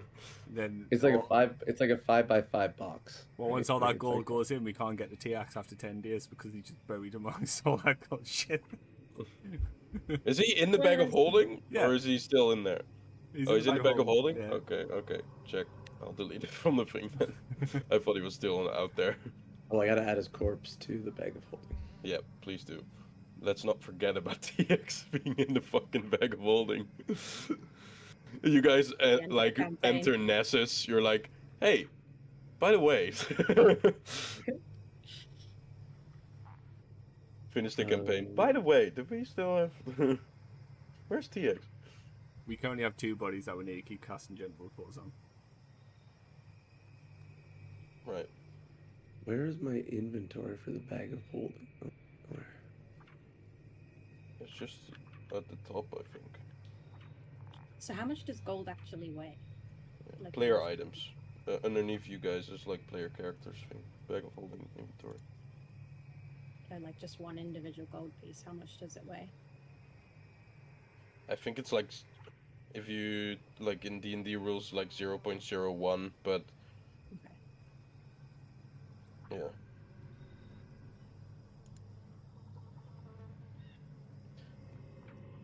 Right. Keeping in mind that Sintertrex did say we don't have a lot of time. Yeah. I can't find my inventory. I'm sorry. All the way at the top of the journal. I see it. I see the skull, the infernal traveler, but it just says bag of holding, and then it gives me a No, description. all the way at the top under player items. Yeah. Not on the Oh, under okay. magic All right. items. I'm a moron. Got it. All right. What do we call Yeah, it? there's a Jabberwock head in there.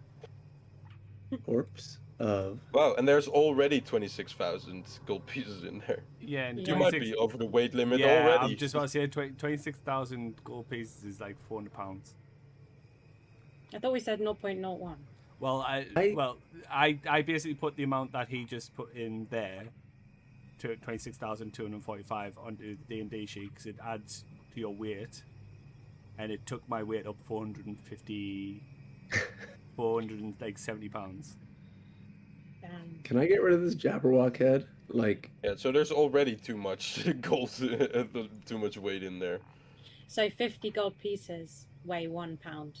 Yeah, so 26,000 that's like £500 as it is. You might Okay. want to Just get, you the guys best. might want to convert some gold pieces to platinum pieces when you Yeah. it get says back I to have civilized. 100 pounds of infernal iron ore as well. Yeah, yeah. We'll deal with this later in terms of weight, but let's just say now there's nothing you can add to this bag of holding anymore. Okay, All right. Zamza, just put TX back in your mouth, please. Okay. Isles is going to F Solus. He's going to use his last ethereal blade charge. Oh wait, no, I got exposed. I'm gonna move some gold. All right, roll me a d20 as you're moving the gold.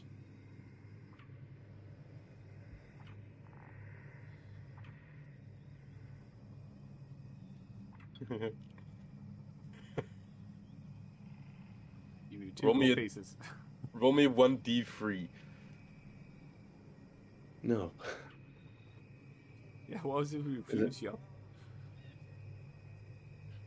1. Oh, that's nice. You find what seems to be a helmet.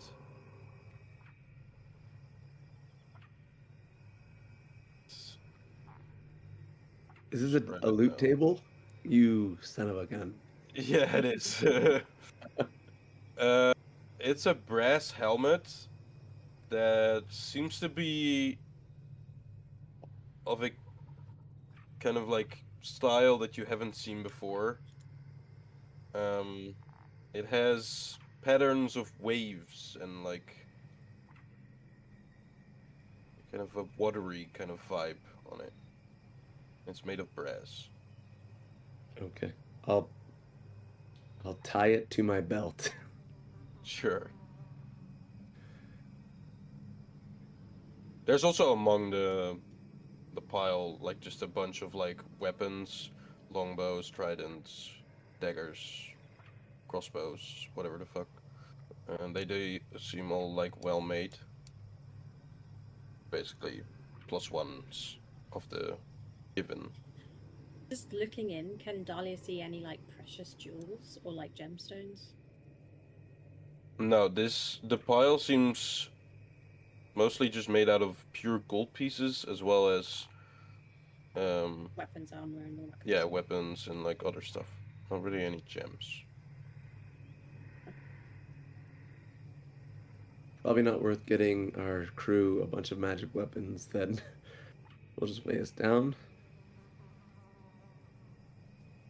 I'm gonna grab one sword for the satyr. Yeah, I'll give you the list of like the magic weapons here, because they're pretty much piled on top. Because under the weight of the gold, they probably like get crushed, or under the weight of the dragon, so he puts them on top. Yeah. I'll grab the dagger. Sure. Do you not already have a +2? I did, but I made it into Solus. Ah, yeah, of course. Do we know what the rough value would be of like any of these, or is it just? I believe like a +1 weapon is like 10 times the normal value or something of a normal weapon, something like that. Okay. Because I'm just thinking about I'm assuming tridents count as forked metal rods. Right. That's I will basically say what that- they are. As you look at the tridents, the two tridents that lay on top, they seem to match the same kind of swirly pattern of waves and that sort of thing as the helmet does. Interesting. Can I pick up the tridents? I'll just throw them out to you. Throw. Yeah. Whoop! And then it just like spikes me in the neck. Roll to attack. At It's least you also, got it. yeah, it's also like unexpected, so with advantage and sneak attack. Al would quickly cut you before you died, so he could take your hit points. Don't worry. I don't want them hit points. I've got no thanks. Yeah, yes, he has 346. Like, Oh, true. Yeah. temporary hit points don't stack, so you would go to like 120 something. Oh, quick. However, Luca, after inspire 24 him. hours, just don't sleep with one eye open, guy. Mhm. All right. Okay. All right. Um, So I'm gonna expose the base of this thing's skull. Sure. You like grab through the pile of gold, and at some point you've kind of excavated most of the kind of front skull of Sintertrax. His eyes are also now exposed, which are closed, of course. All right. I'm going to try to sever his cervical vertebrae, like sever. I guess like cut his spinal cord. All right. Make me an attack roll. So I'll use my ethereal blade, last Yeah. charge, and completed blade, and a divine smite. And I'll use my bonus action of steady aim, or whatever it's called. Sure. And I'll just whisper, Torm, guide my hand. Well, the 20 hits. Nice that you. I'll say this is an automatic hit. Actually, the 20 doesn't hit, but it's an automatic hit because you're lining this up. So, and he's asleep. He doesn't do anything. But before you roll that damage, as you see the sword come, well, first the sword comes up, and as you like activate Ethereal Blade, activate Completed Blade, you Wait, 20 doesn't hit with ethereal blade? Oh yeah, the Ethereal Blade makes it hit. Yeah, for sure. Yeah, sure. My bad. Yeah, no, it doesn't have a like 30 dexterity. No, it does hit then with the Ethereal Blade. But what I'm gonna say, as this all gets activated, you see like the blades. You've seen this before. As the Ethereal Blade gets activated, it gets like this ethereal glow around it. But then the completion blade gets activated as well, and you see the hues of all 5 chromatic colors kind of flash through the blade of the that Ayas is holding. The power of it seems to almost like like evaporates the water that you are standing within, and as you bring it down, like the whole kind of like pool seems to cleave in half, kind of like a Moses thing going on, exposing Luca, the head of Sintertrex, as well as Ios, to the barren air. Luca, as she brings it down, you cast your protection from evil and good upon Sintertrex, and the moment you do, and Ios, I'll grant you a moment of hesitation here, if you want it, because the moment Luca casts the spell upon Sintertrex, he wakes up. His eyes go wide, and I'll let you do what you want to do, as here. You can go on with the attack or stop.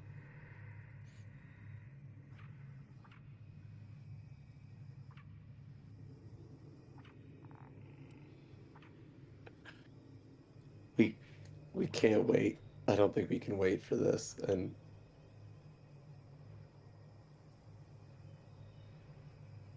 it's not.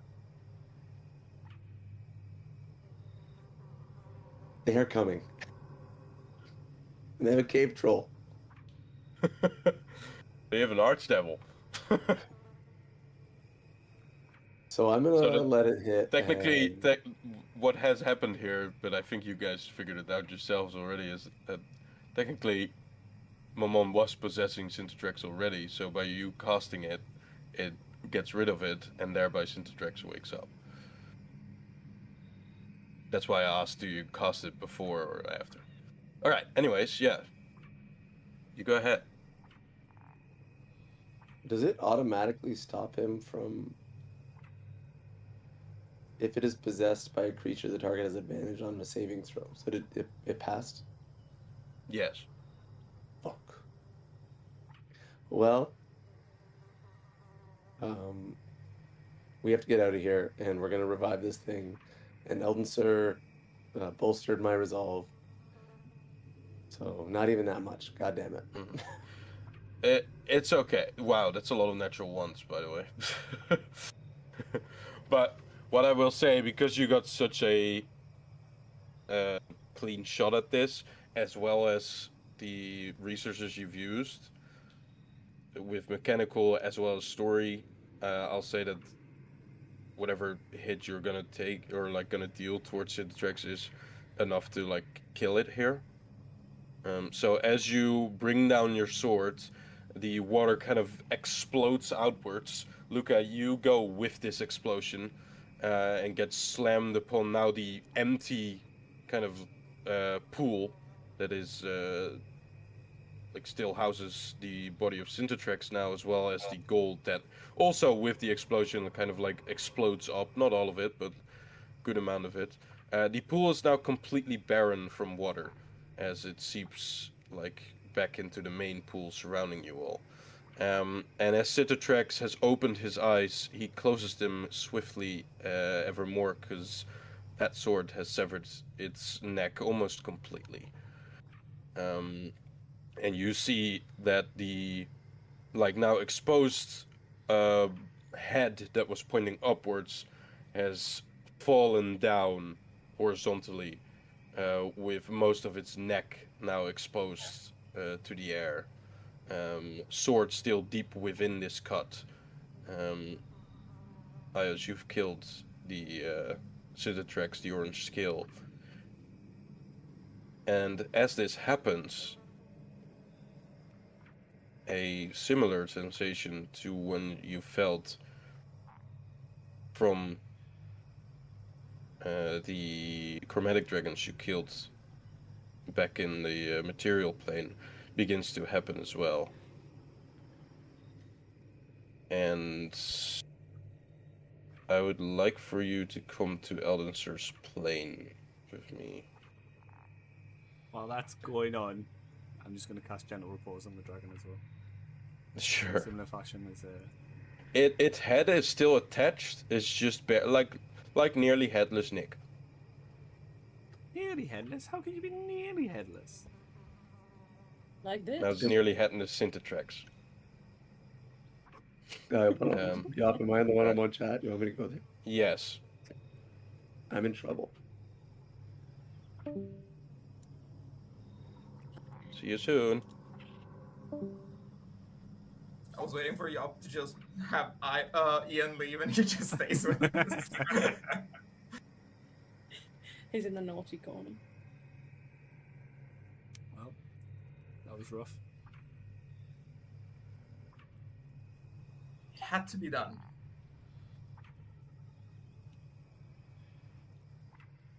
How does Dahlia feel about this act? Because we kind of just went ahead without Dahlia really saying much else or intervening. Yeah, she doesn't really want to talk to you guys right now.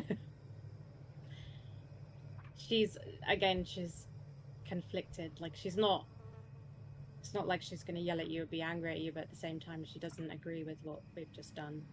So she's like frustrated. I don't think anybody agrees with what's being done. It's just, Al does. But well, that's oh, another story. okay. Yeah. Anybody And with a soul? I think Crusher would as well. You sounded too empathetic for my liking, Dahlia. Well, I'm conflicted, and my trait only really affects me if I have to make a check, like a charisma check. Is it? Because I'm And sure it's it like said a that you fleeting started. You're, yeah, I guess it's fleeting, but I'm sure it's not just if you have to make checks. I'm sure it's. Well, that's by That's the thing. definition, that's what the trait is I have disadvantage on insight checks and disadvantage on charisma checks made to express empathy or Right, compassion. yeah. So that's like specifically what Yeah. how it affects me.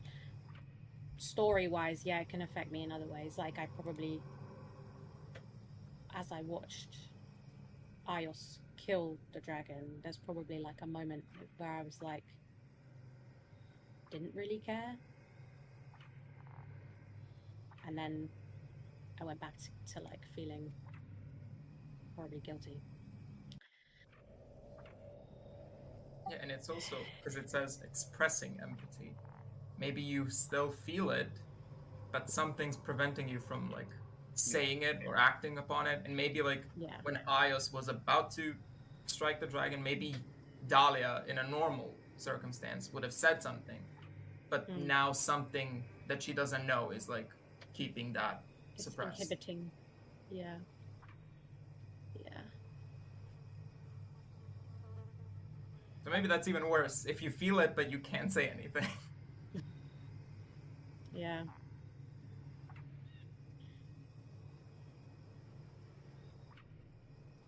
So wait, why didn't we just stab him in the heart or something? Why did we go for the head? Was that because of your...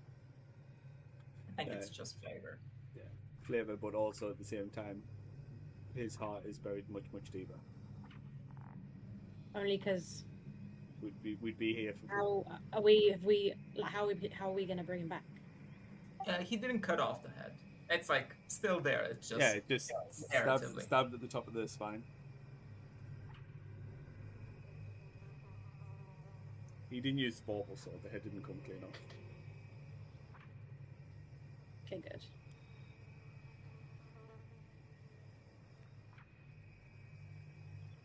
I wonder what Elden's shouting at Ios for. Told you to keep them alive, not kill them. Said you to help keep them alive, not join them. You know nothing, Jon Snow. We're just throwing out stuff. Pop culture quotes. Why not? Dracarys.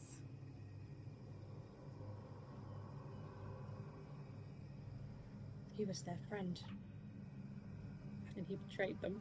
He was their friend. We'll be fine, sweet. That's what he does. I'll be ready. I'll be ready. When he does. When he does.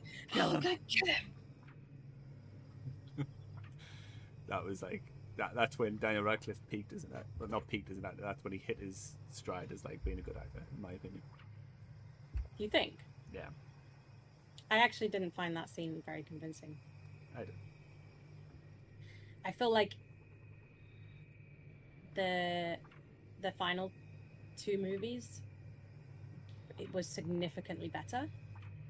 Well, yeah, I'm not saying that like that was But, like- his best performance ever. I'm saying that's when he finally came into his own as being a good actor. Yeah, I don't know. I was He like, got better. Like he's been better in films after Harry Potter. Like, Horns, he was fantastic in. Guns Akimbo, he was good in. He was even good in Swiss Army Man, but he didn't really have any lines in that. He yeah, just played a dead body. yeah. No, I mean, I appreciate his like getting better over time, and like the fact that he, by the end of this series, it was like they were all really good. When you look back at like them in the first movie, it's so cringy, but also adorable because they're like little tiny kiddies. But yeah, I still stand by the fact that there's something about Daniel Radcliffe that is like not. He's not what I would consider to be like an incredible actor. I think he's good, but I don't know if it's like. I think he's good because he's had so much practice and because he's done it since he was a child, but he doesn't necessarily have like the natural. He's got. I Ability. think what makes him extremely good as an actor is his range and the different roles that he can play. Like you see Yeah. him in the likes of on Broadway and stuff, and how he portrays like his characters there, and then you see him in something like going from like Harry Potter to something where he's playing.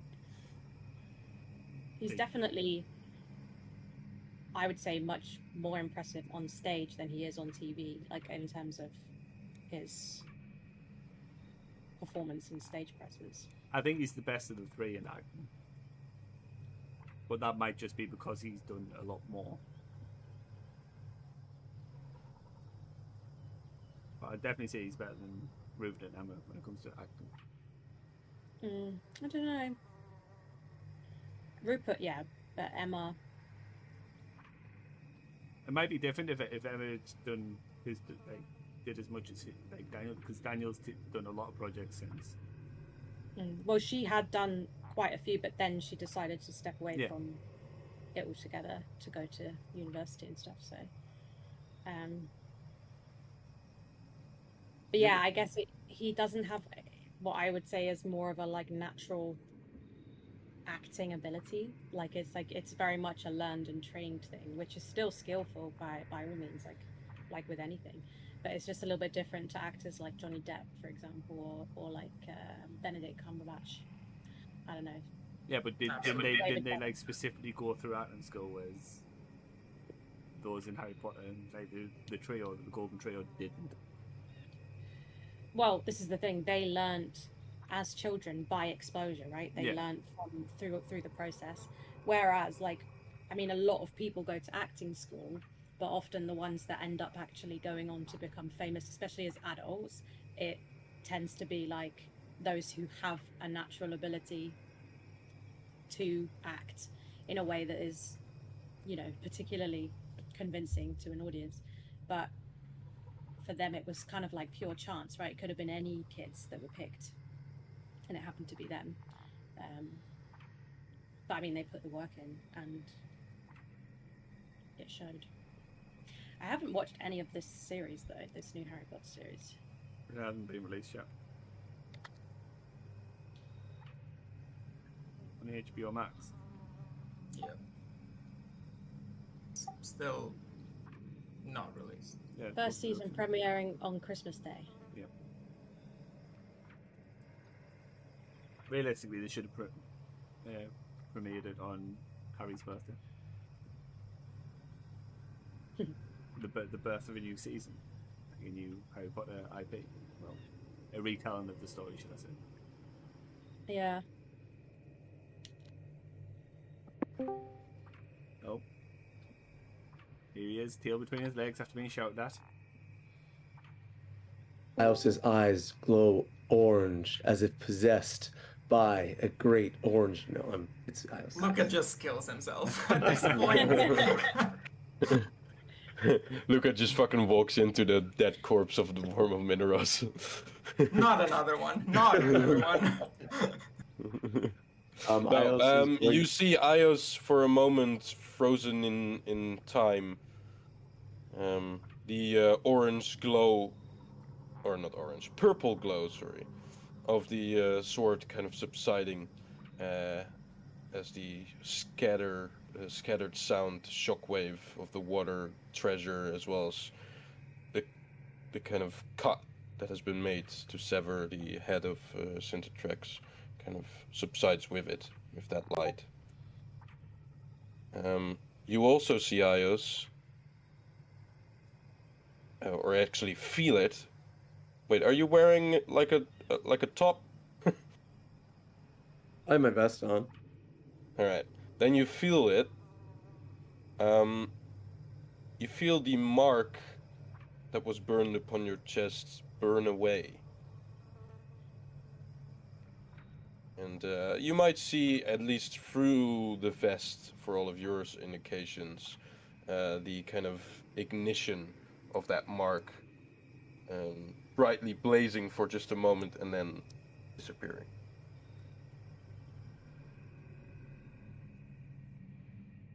Okay.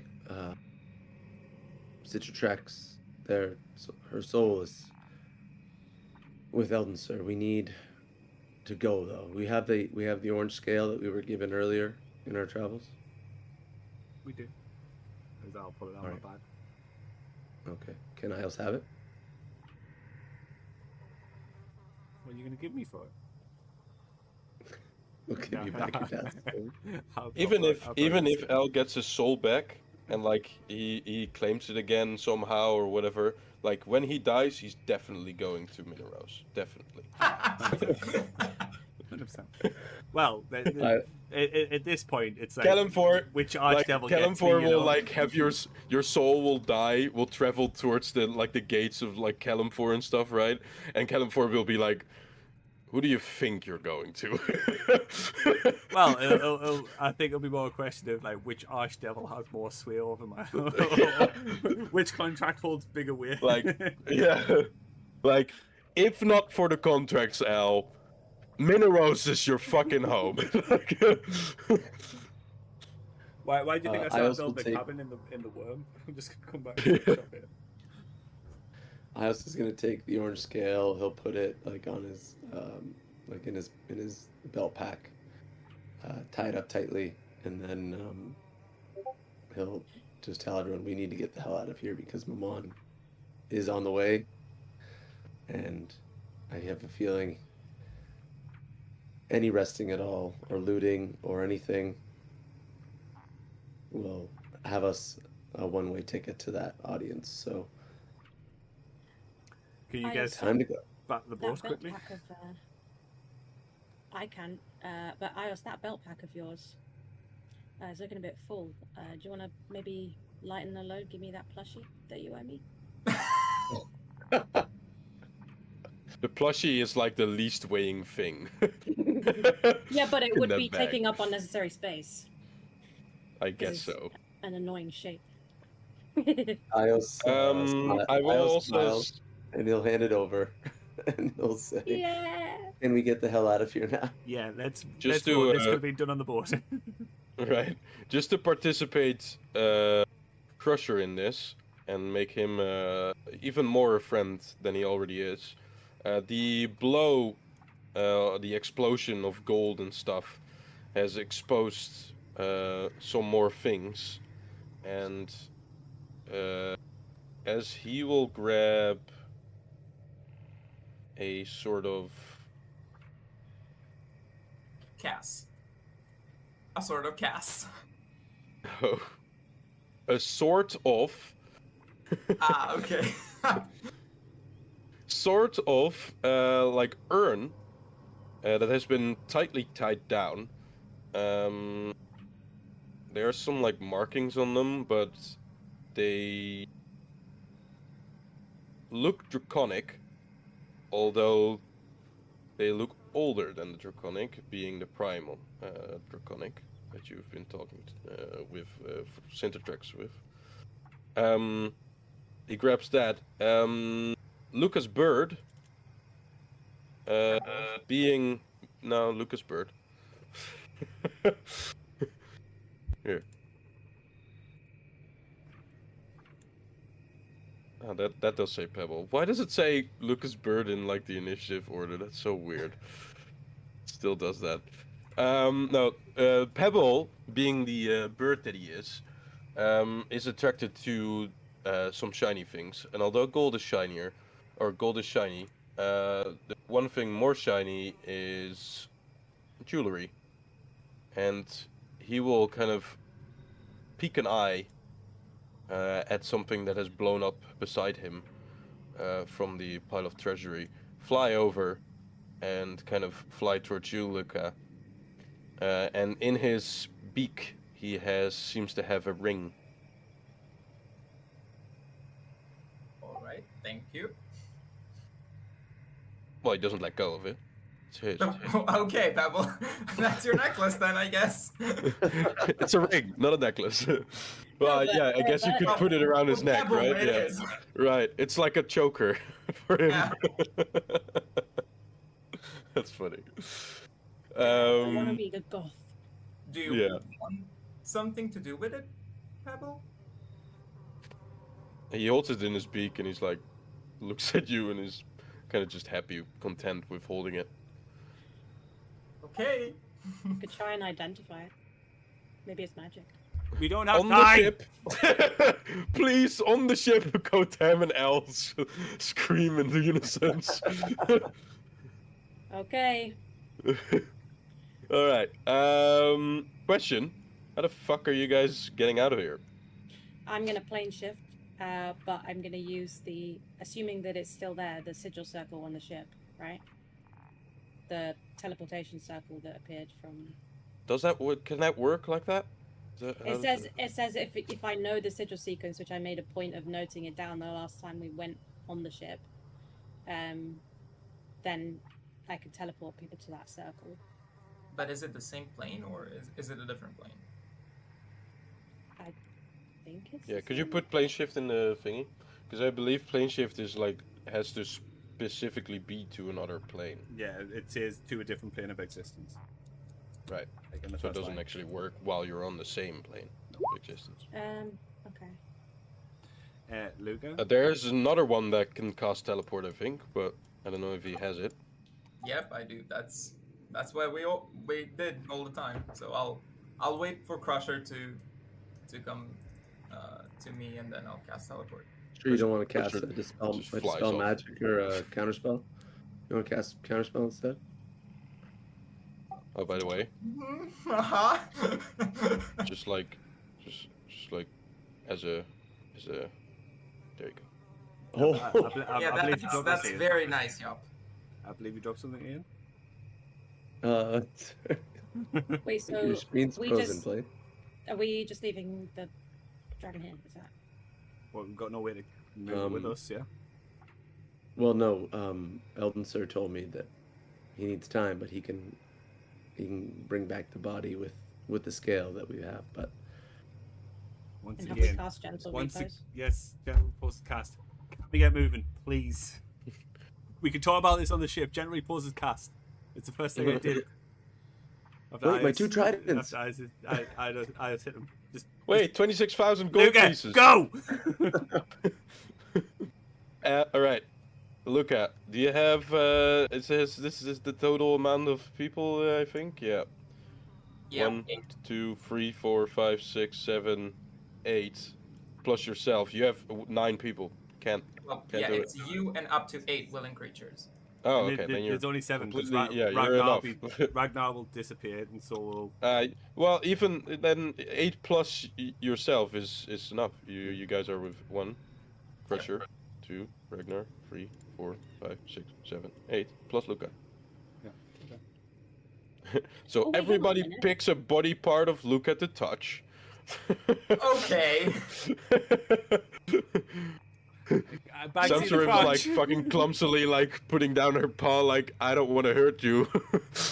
I'll just reaches from behind like in Ghost and just grabs his. grabs his crotch. Fucking no, he just like does like a chokehold to Luca. No, I'm Patrick Swayze in Ghost. I'm just like. Luca's like, I need to speak to cast this. Do you? Just as you're casting, by the way, I'm gonna Yeah, you grab do. the biggest. I'm gonna grab the biggest plant that I can see that's not one of the deadly ones. Well, not in your vicinity, but you do have some very cool looking moss, like where you're standing on. Okay, I'll pick up the moss then. All right, put some moss in your inventory. You speak the magic words, and you guys teleport out. As you teleport out, it's like a thing where you're like in like a. You go into like a office building, and you have those like rotating doors. You know those? With the Yeah. windows. And as you guys are moving out, you see that somebody's moving in. And that somebody is none other than Mammon.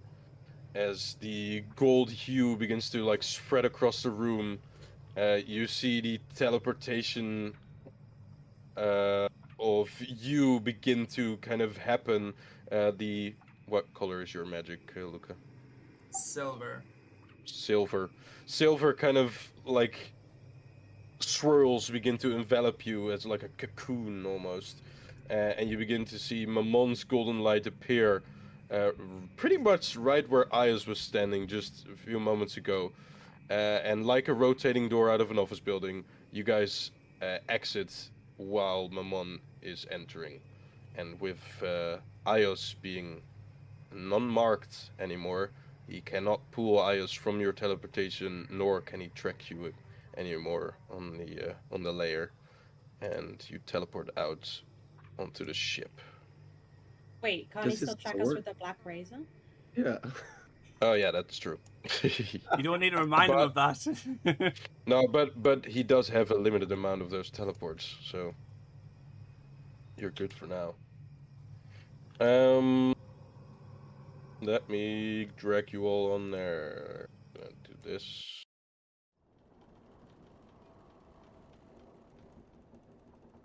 It's so dark. He also. Oh no, that is actually true. He did specify in the contract that he would not use the Yeah, the recall feature. yeah, He's essentially any going to wait way. until I die and then take his sword back. That's probably. that was his part Yeah. of the deal. Is that he wouldn't take the sword from me. He'd remove Mark Myos if we killed the dragon.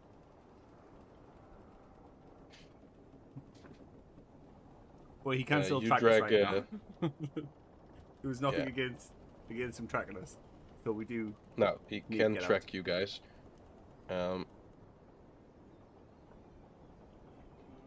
Let's see.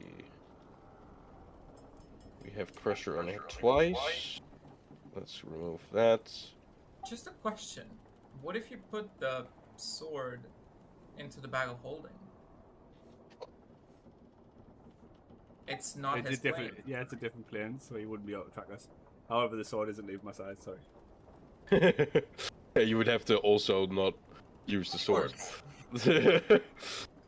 Oh, just I'll allow like it. 5 That's a minutes cool- while we're on Minoros. Just 5 minutes. You touch my sword, you die. It's as simple as that. Ios is like currently holding the bag of holding closed because it's so full. He's like, oh, There's like Right. coins spilling out, like you're like, ah, fuck. So that's Yeah, how you I do do so want much you after damage. this session, Ian. I do want you to like sort out the weight limit on there, for like. oh, I'm gonna start throwing shit on the deck right now. Like the head of the, Jabberwock Jabberwock? head leaves the fucking. Are we gonna keep TX's body in the bag of holding, or can we leave him on He's the not. ship? He's not in the bag of holding. Oh. He's in Zamzarith's mouth. Oh yeah, Yeah. yeah. Okay. Because Samsharif needs to be here as well, and Kotem. That's a good reminder. What I do say, the infernal ore you can give to TO69 as part of his contract. Oh yeah, I've got a contract with TO69 as well. So many contracts. Wow. all with one person. Weird. Yeah, nobody else's contract. I Well, would- the only contract Ios has is a contract with the Hammers of Torm, which states that he's the I would, leader of them. I I would guess. say the Demon Soul armor needs to stay in the bag of holding though, until we can sell it Needs to be in the bag of holding? away from Crusher. Yeah. That's a bazillion pounds. Yeah.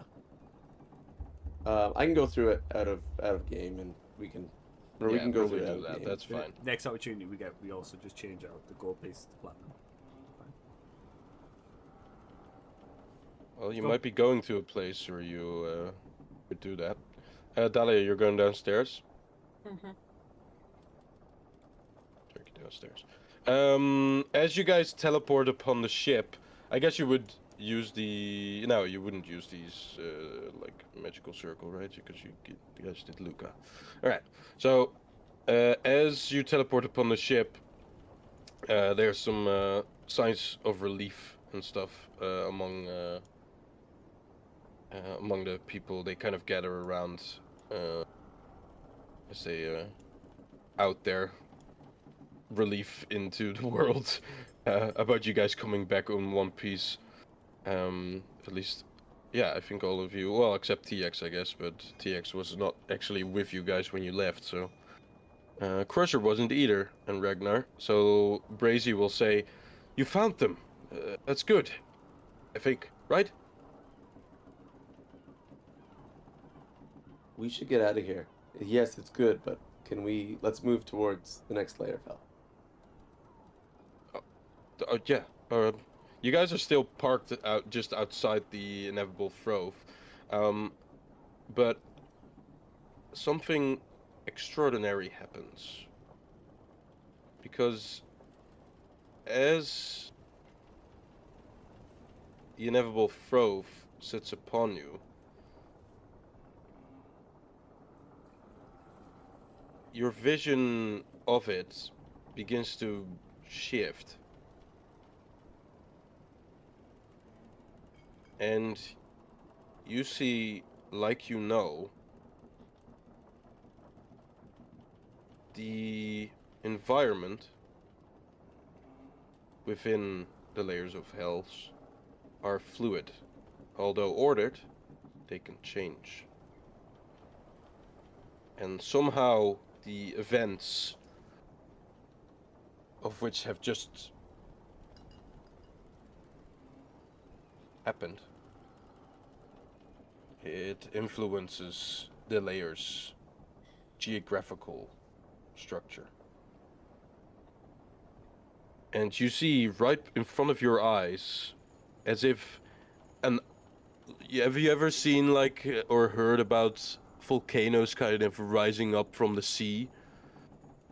Like in the real world, Like Hawaii. for example, but like there's like videos of it where it actually happens live and stuff. It's really cool. You should search Erupting up, out of the water? right, Yeah, okay. like actual like land being created from an eruption of land.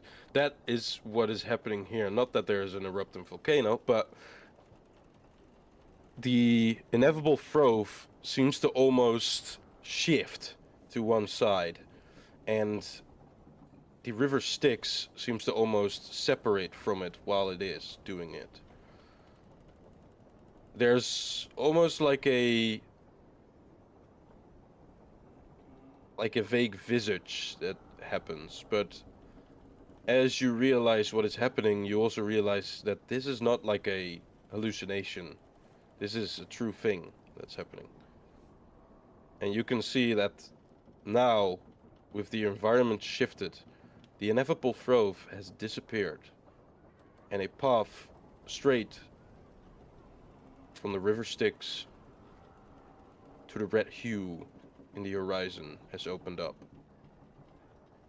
Not only is the inevitable Throve gone, but the waterfall cascading down at the end of the inevitable Throve is also disappeared, and there's just a straight, although be it kind of rough-looking river, it is a straight shot towards that hue in the distance.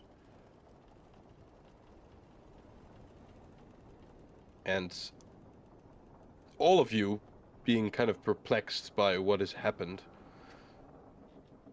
The one that speaks first, none other than Ija, says in Aquan, which I think nobody can understand anymore. But she screams out something that you could just kind of like maybe feel the meaning of it, because it's pretty much the most spoken word, I think, among most creatures, and says in Aquan, but you can kind of figure it out. Fuck.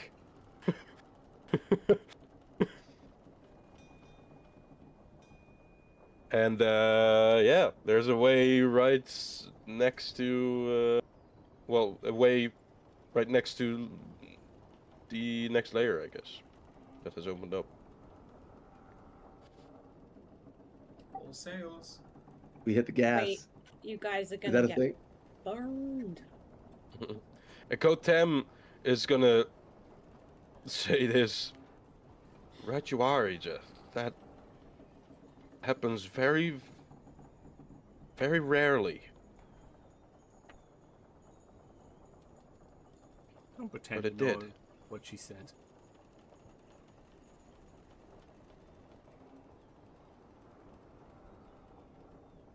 As he kind of looked towards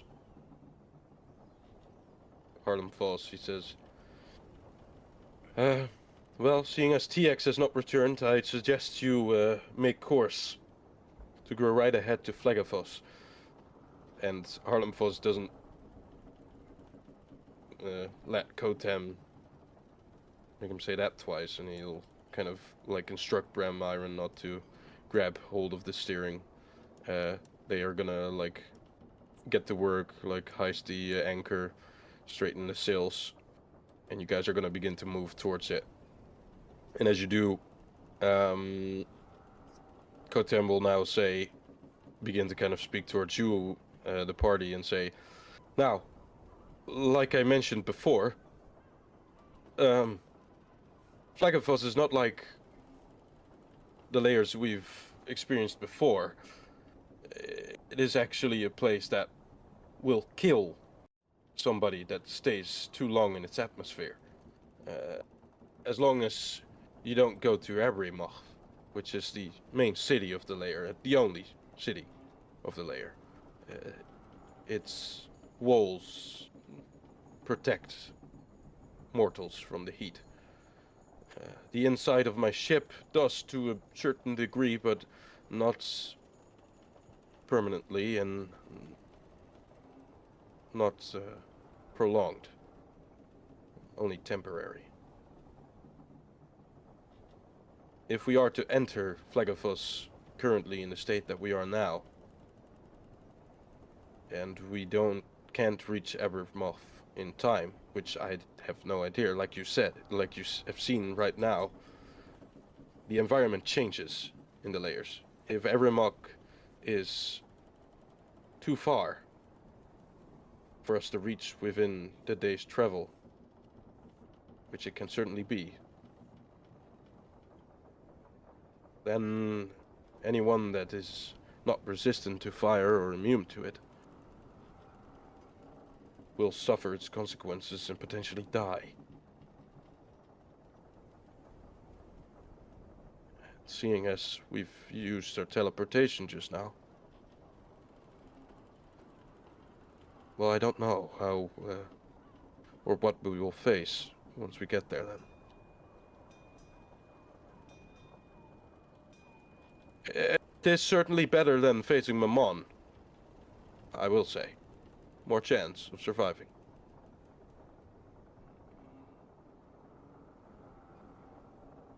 As you guys have now picked up full speed to go down the river Styx.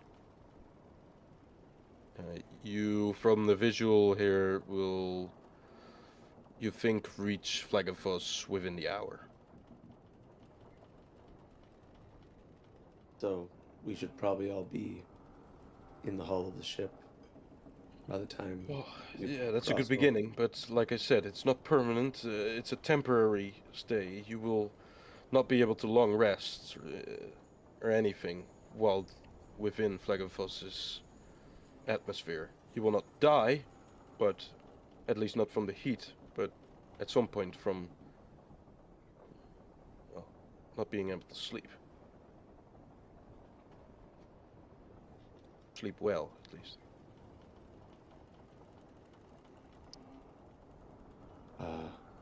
Here's my theory. One of you casts tiny hut on the floor. One of you casts tiny hut on the ceiling, and we have a tiny bubble.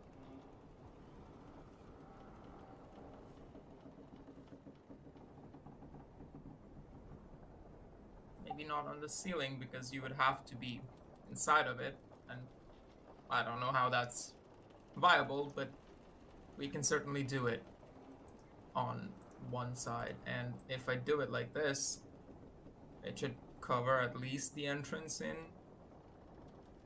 the ship. And also because Tiny Hut has this, which means the atmosphere inside the space is comfortable and dry regardless of the weather outside. Nice. That's a good workaround.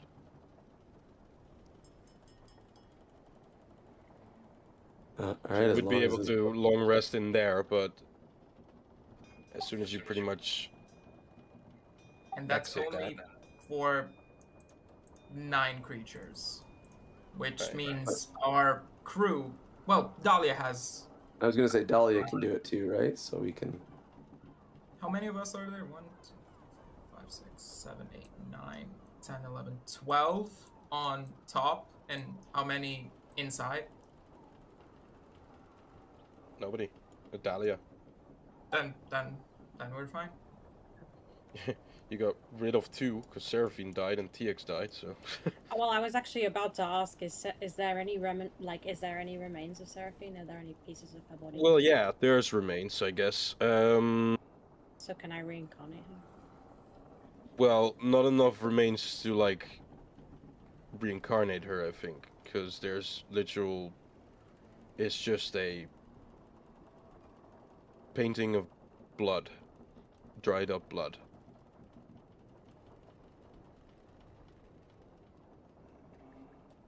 I don't know specifically what reincarnate says, but I'm about to tell you. You touch a dead humanoid or a piece of dead humanoid. I don't know if the blood would suffice as a piece of a dead humanoid. I guess it would. It's a piece.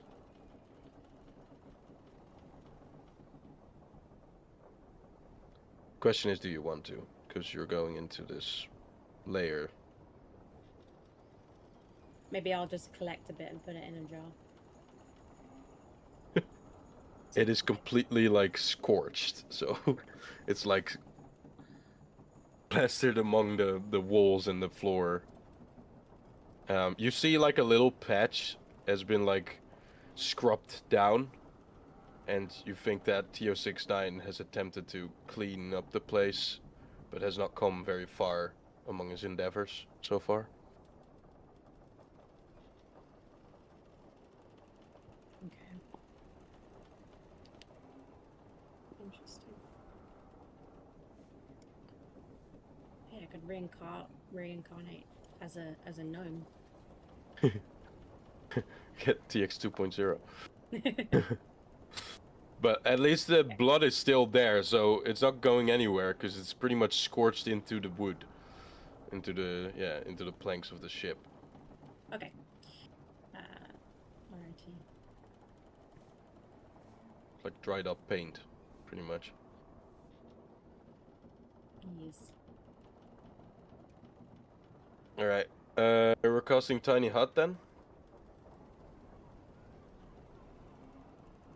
Yep. Okay. Who's going inside and who's staying outside? Are you casting it on deck? Maybe covering up the hatch there, Exactly. so we can, yeah. So that Yeah. some of us can coming at up. least stay on watch as well while we're on deck. Yep. Right.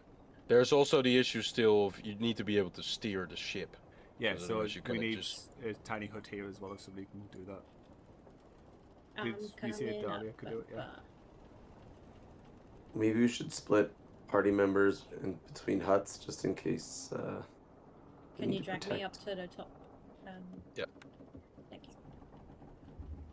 Well, we can put Crusher in one and Al in the other, since we only both need 4 hours each. And you're both a lot, so. That's rich coming from you. Ragnar's gonna So, go back with into the- his Pokeball. With the like, so with the like detrimental weather or whatever in Flagathos, obviously I'm like resistant to fire. So what would I still be susceptible to take damage or get hurt? Let me. It's Hellfire. Specifics.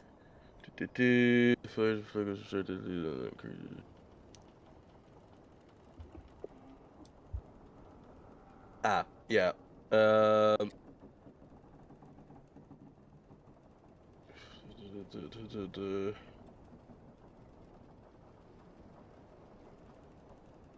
I mean, I'll share this to you now, because you're about to enter as well.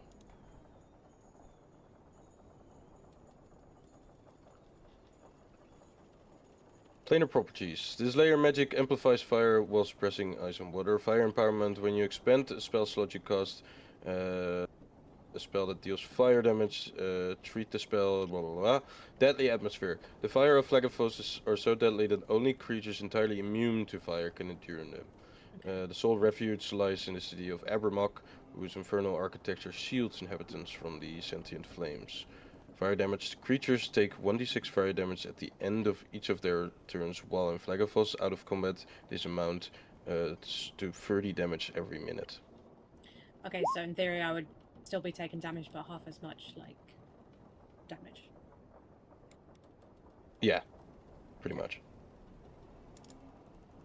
So you could hold it a little longer, but Well, there is also really not much longer. yeah, there is also some.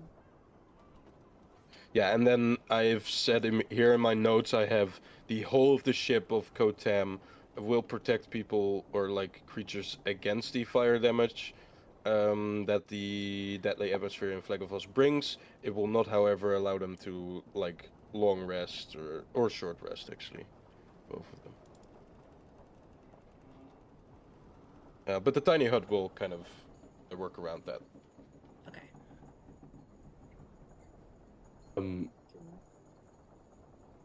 While we're on our tiny huts, can we cast Identify on our 3 things? Well, are we creating 2 tiny huts? And who's creating the 2 tiny huts? The only Oh, ones We who gotta have a can. tiny. Yeah, We me need a and tiny hut here. mine will look a lot shabbier than Luca's, like unpracticed, because it's the Tiny first hut. time I'm casting it. Sure. Yours is like the inside as well as like visually like the walls and stuff are like a 5-star hotel with Luca, and then with Dali it's like a ran down shack. Everyone's like fighting to get into Luca's tiny hut, and no one wants to come in mine. Bram Iron not the like first hand of the fucking ship is like, why the fuck do I have to be in this one? Ios, Zamza, Crusher, Dahlia are gonna be in our tiny hut. The cool tiny hut. Can you take Cole, Yeah, please? go- Can you take Kotam Cole? is with L, yeah. I You're gonna- will say, Zamza and Ragnar cannot fit because it has to be a medium-sized creature. Right. Well, Samsa is immune to fire, Yeah, and and so Ragnar is can Ragnar. be put in his is already Oh, put in his okay. Pokeball, so Okay, that good. solves. Samsa is the only one that can just kind of be here. Did you just say Pokeball? Yeah, I forgot what it was called. Infernal Oh. Tech, I believe. You just put him in his Pokeball. Master Ball. It's pretty much a Pokeball. Let's be honest. Yeah, actually, When they- let's separate Ko and Al. That's a good idea. All right, who want I'll you? just No, wait, can frothing at the mouth, just staring at Core. because the fucking what's it called? The steer of the ship is in there. I will say that there's a little less space, so you will have to trade somebody with Kotem to make the space Yeah, viable. and it makes more sense our guide of the hells be able to guide the person steering the ship. Right. Okay, Probably you got Harlem Voss, Harlem. Bram Ironlot, and Kotem by the steering wheel is a good thing. I guess Ios swap for Core. You could do Doran Iron. Oh wait, I have the fucking wrong guy. Tap Rook is the one that's steering. Always steers. There we go. Yeah, the Brams or the Ironauts are dwarven brothers, right? You're right. So you could switch Kotem for one of the brothers. Sure. Yeah. Okay. Get The out. more Be careful annoying though, one. they get very loud amongst each other. Speaking Dwarven. I don't understand Dwarven anymore. Never mind. You must have like a fucking identity crisis with like your switching of language. Well- You've been like, oh yeah, I can speak Dwarven. Never mind. Is that not in the pit of Shimrath that you left at? Yeah. I've known Dwarven like pretty much my entire Yeah. life, but then I gave it up for some knowledge. Right. I will say that even if you try to like put Dwarven back into your thing with your like powers, you will still not be able to speak it. It's waste. Oh. Dwarven's waste anyway. Who cares about Dwarven? Never will you be able to speak Dwarven anymore. I can speak Ancient Draconic, so like. Yeah. Which is the cooler language, you know? To be honest. Dwarven. Prime Draconic or fucking stupid Dwarven? Yeah, you know that language only 2 people can speak in this campaign, and one of them is dead. That makes me even more special, then, doesn't it?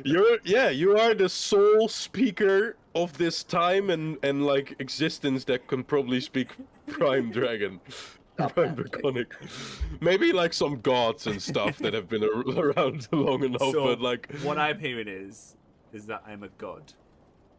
well, any mortal creature that is currently alive is probably not able to speak this language. So you're the only mortal creature that can speak Prime Draconic Damn right. without Alright, magic. Let's identify these items. Let's check this loot out. What loot? The helmet. Loot, The loot as ring. in, Oh, the like, helmet. Treasure. Well, the helmet is with you, Ios, so and Lucas in the other one. So Well, Dahlia can identify. Dahlia, use your shadow. you're also wait, yeah. So the ones that are currently in the tiny huts, they can only enter in and out of their tiny hut. They can't enter into the other Yep. tiny hut. So this is like a forced separation. Yeah. We have forts. It's like a isolation kind We're of gonna thing. play- All right. We're gonna play Nerf guns after. Poor Zamsarif can't enter both. He's just alone. Poor fucking Zamsarif, dude. That's crazy. All right. Which the helm first? Yeah. All right. Let me search it up.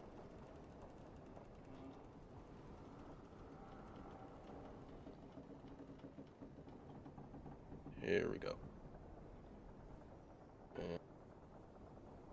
The helm of underwater action. While wearing this breast helmet, you can breathe underwater, and you gain dark vision within a range of 60 feet. You also gain a swimming speed of 30 feet. Why don't you test it out in the sticks? You're very mean. Joking. And yeah, it matches the tridents. Wait, did you grab 2 tridents or 1? Both of them. Both. Yeah, it matches the tridents. Because I'm going to attune them to different planes of existence so I can have all my hawks for different places. Hmm. That makes sense. Those are big forks, though. Yeah, no, I mean, ideally they wouldn't be that big in the future, but Well, you could melt them down and make like brass forks out of them. You could probably make a few forks out of them. true. But then they do still have to individually have a value of 250 GP. Yeah. Well, that's not gonna work though. Yeah. encrust them with some rubies you find along the way, maybe. Oh, yeah, that's not a bad idea. Yeah. All right. That's the first one. You still have the like kind of vase that Crusher picked up, as well as the where's Pebble, as well as the ring that Pebble grabbed. Well, with me, but I didn't put it. I don't think you teleported the Hey, Pebble. thing. So are you saying that the tridents are the same effect as the... No, helmet, or- no. okay. They're just +1 tridents. Oh, okay.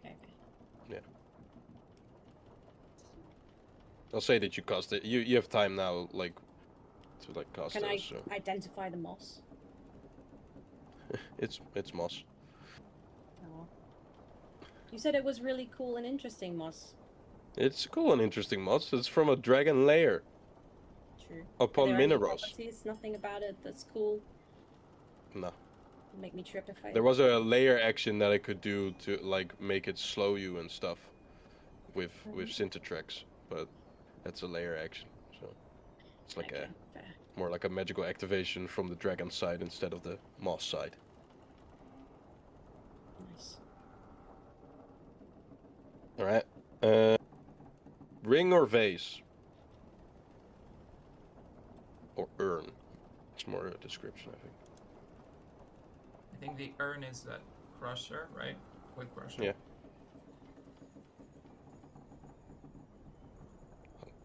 I'll do one. Which one do you guys want first? Urn. Show us the urn. Urn. Alright. Comes the urn. No. Thick pale orange paste stored in a sealed ceramic jar marked with draconic warning runes. The substance is harvested from the alchemical secretion of an ancient orange dragon and violently reacts with water. Application. As an action, you can spread the paste of over a creature, object, or a 5-foot radius. Once one jar contains enough paste for a single application, the paste remains potent for up to 24 hours or until triggered. Water reactive. When the paste comes in contact with water, it instantly detonates. This includes rain, immersion from water, magical water effects, or a creature entering a sufficiently deep water while coated in the paste. Creatures within 20 feet of the coated target are affected and must make a DC 16 dexterity saving throw or take 16d6 fire damage. It's half as much damage on a success. If the coated creature or an object of the sorts of the explosion, it has disadvantage on the saving throw. The explosion ignites an unattended flammable object, blah blah blah, and can be heard up to 300 feet away. I know that the paste kind of like is leaking out of the urn. That's not actually going on because it was already underwater. It's sealed shut, but you know, for the visual.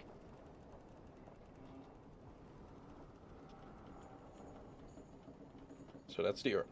Sodium plaster. Hearing Discord messages.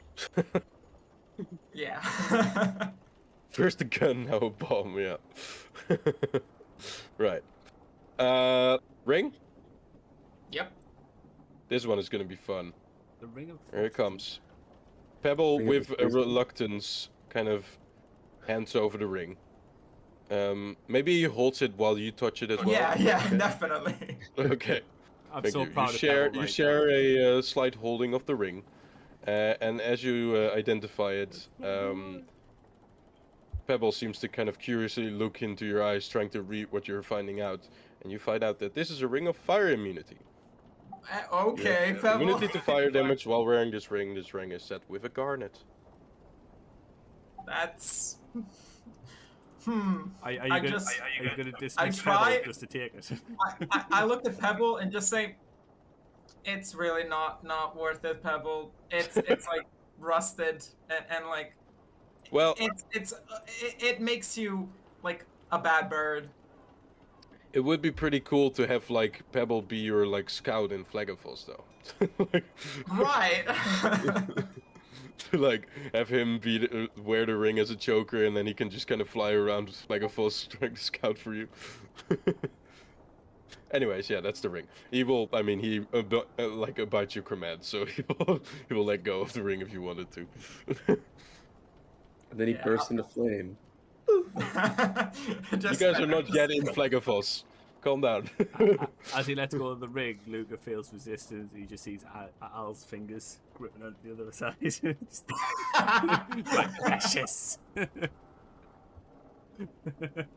Don't be Yeah, obvious. Pebble disappears. Like Pebble disappears, and you see like Al's face like behind Pebble's body. Like, hey, what you have there? Al killed Pebble with Black Razor. Yeah. 1 hit Do you- point. Do you all commune the magic items that you've just discovered and that sort of thing? Yeah, sure. From the other side of the ship, you'll hear Kotam say, "That ring is pretty handy, given where we're going." Ios elbows Kotam. Yep. Ah! Sorry, I guess you Alright, guys there's a little figured bit that of, out on yourself. Turbulence, Ko. Right. So let's think about this. I have a spell that could give somebody resistance to fire, although I think it's like Yeah, the resistance very- doesn't do much. It just prolongs know, you I able know. to like. Yeah. I'm It's a concentration and it's only an hour. But if we Is- have to, I can put that on somebody. is the Do fire you resistance control the weather? I could. Would that The- help? No, the flag of it's the atmosphere. It's the whole like. It's just the feeling of it. It's not really the weather. Okay. is the damage from Flagathos hourly? Every minute. Every Okay, minute. so It's just maybe a one- constant. It's as much present as oxygen. Like there's oxygen on Flagathos and there's this heat on Flagathos, and like pretty much the same thing goes for both their presences. It's constant and always there. Except in a So- hut, I guess. we might get the most out of someone who has concentration spells on the line wearing it, but like I don't know. But also, let's think about somebody who's gonna be moving, or like I know Pebble's gonna like could scout for us. Oh yeah, But yeah. I Pebble does like a little salute with his wing. The last thing you want to do is Also- Pebble to scout and then get hit by something and then puff where Drop it is the and ring. drop the ring. yeah. Well, if he gets is hit it- by fire, then he's fine. Is it attunement? Right. Or is it? It's attunement. It's attunement. Who's? Yeah, I'm not giving fire immunity to you guys just by fucking wearing it. You Would gotta have. Come Would on, boys. Kotam want it? Right, Kotam's not getting anything. Samsarif is like, I like treasure, but You I feel have like, immunity. yeah, I feel like this is kind of wasted on me if I would wear it. Do you not have an attunement stuff free now, Lucas? Since I somebody do. lost your stuff. I do, but also is Crusher immune or resistant to fire or something? No, Or am I making Yeah. I'm making that up? not at all. I'll wear it. It's fine, but also I do want to see if anybody else could use it better. I Even would if you say- wear it Thing for is, now, we The Figure out the that. nice thing would be with Crusher is that he also has Ragnar, and Ragnar is immune to fire, so he would be able to ride Ragnar into Flagofos just and have no problems. But I Whoever- vote Luca takes it for the simple fact of concentration. Like you said, like I said, concentration spell. Like whoever's solely reliant upon a concentration, so Luca, Dahlia, Al. and whoever we fight on Flagathos is probably gonna be like super fire as opposed to As long as we Hellfire, don't even if it piss off the Archdevil. I also do well, have a but that's a good thing you say that, because I think even some among you, but Kotam will definitely know, but even some among you know that Hellfire is said to be originating from Flagafos, was born in Flagafos, Hellfire. It's not nothing that might as well be the source for its internal heat. ever-present heat. Because hellfire was literally pretty much created here. There is a place in Flagophos called the Pit of Flames, which is said to be the the birthplace of hellfire.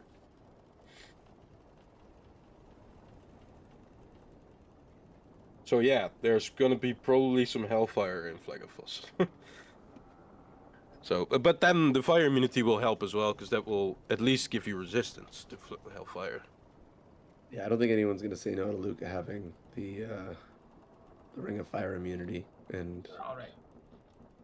I can make myself immune to fire, but only for 10 minutes. I guess I could You have keep the what's it called? That spell. Investiture of Flame, Yeah, that's cool. which would be handy if we like end up in a fight outside or something. But for now, and Do I you have could. it prepped? Because you're about to long rest, so you could prep that. Well, no, I don't have prepped right now, but I was going to add it. Yeah. Well, I would say you're about to long rest. You don't know if you're about to long rest. But... Yeah, well, exactly. That's why I never. Let's change hope. anything. Every time I do, you're like, actually, guys, just as you're about to fall asleep into a beautiful slumber, out comes. That was only last time. the long rest before that, you guys just kind of long rested.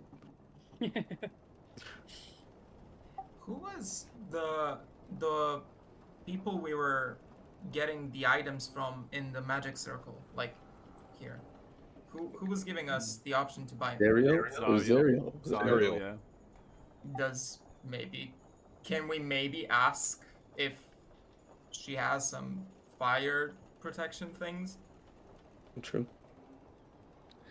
Let's pull up the list. Wait, Where is actually, the list? the so Documents? the control weather spell I was thinking about does say that you can specifically change the temperature of an area, but this it's an 8th level spell. But if Yeah. we're going into the next layer, I like- can cast it even now. Oh Yeah, yeah. no. 'cause- What I'm saying is that heat is more than just like weather and temperature and that sort of thing. It's kind of like an alive thing, presence on its own. What I'm saying is there's no way to like subside it. You might be able to shield yourself from it in ways, but there's no way to change it. Shame. Wait, so is this to Ramius or to Zariel? Well, this is what you got when Remius appeared in the Oh yeah, bind. he's with her. Yeah, Yeah. that's Yeah, right, he's yeah. with her. So he offers this. He said, "This is. I didn't bring this. This is Serial that has like given this to me as an option for you to buy." I think at the time, I think I described him by saying that Serial probably has some sort of twisted humor that he is able to like give items that would thematically be appropriate to the Hell Riders of Elturol, I guess. She has a history with the Hell Riders of Elturol, of course, so it's kind of like a mockment, but also somehow you still really don't know why she's offering this. But she seems to be able to want to help you for now. There's no like the contracts here that she's like forcing you to sign when you buy something like this. So I mean, I have my theories as to why she's currently helping us.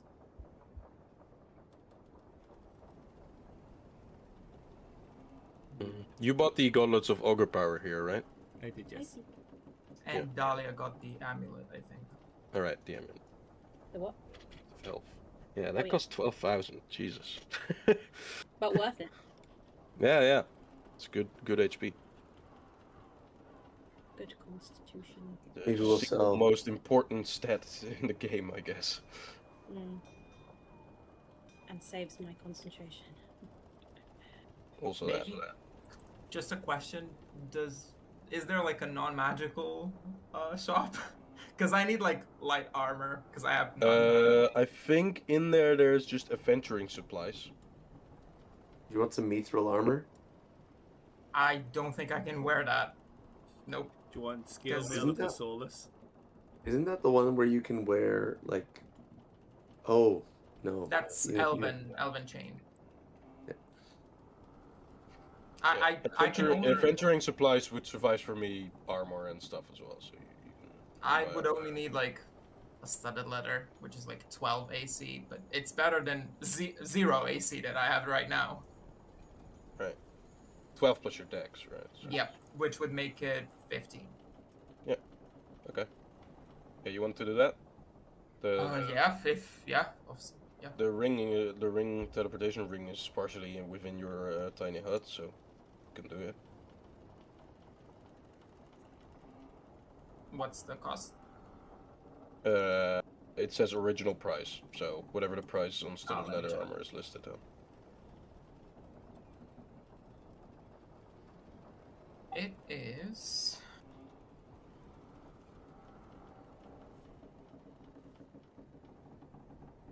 45 gold for Well. a leather armor? Studded. Would you like me to give you 45 gold? No, I got it. I have like 150 gold. It's fine. So I have got 1300. Oh, okay. Yeah. I got it. What? How the fuck do you have 1300? Pull some things. Yeah. I think I found something with a lot of gold in before anybody else was around to see me pocket the gold. Hmm. Yeah, that sounds like L. It was. I think we found like a stone there as well, maybe. It was quite some time ago, Nice. and I just haven't really spent all that much since. Can I just sell this helmet? I'm not really. Helmet's probably. Can't get this. Well, sorry. the circle doesn't say anything about selling. It's just buying. Well, selling magic items, I guess. Or you Yeah, mean the helmet. helmet that you've just acquired? You mean? Yeah. Yeah, you can if you want to. Do we find out what the tridents do? Did I miss that? Nothing. They're just They're just They're just tridents. They're- Okay. plus Plus Just one. big forks. +1 tridents. I know that how that feels when I got the glaive and it was just a glaive.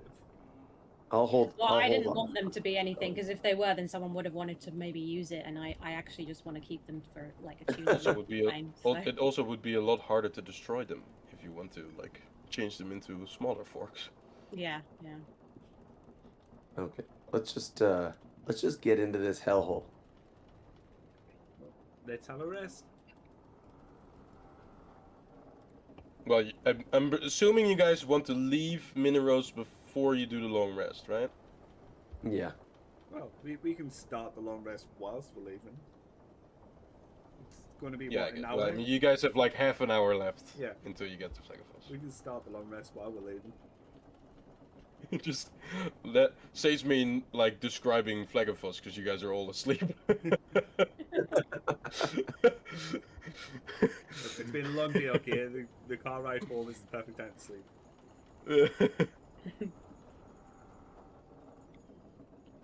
You know when you wake up, yeah. you wake up from a nap or like sleeping and you're really hot and like wet because you've been sweating in your sleep. This is what it's gonna be like. It's gonna be like the most uncomfortable Don't wake look up in at the world. me like that, okay? Don't even look at me like that. Because that is my life. Like I seriously like can't even explain how much I sweat in my sleep sometimes. It's actually insane. And I actually wake up cold because it's like I'm wet. Do you know what I mean? My whole body is just like drenched. So maybe You it will be helpful. shut out all the warmth. Yeah. This is gonna be some good role play right here. Yeah.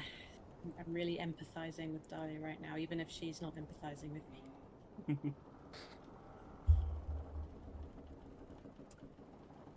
Who's taking watches? That's a good I question. mean, I'll take first watch, I guess. Well, 4 hours at least. Yeah, you're. I mean, I mean, between me and feel Gusher, like- we can get the watches done. I feel like the absorbing of the Black Razor, like the soul, would be like pretty much a 24-hour adrenaline surge. But I guess it doesn't specify that you can't long rest, so sure, you'll be able to long rest. Are we getting aid? Let me check what I have left. If we are, then you can put me on the lower end. Yeah, I do.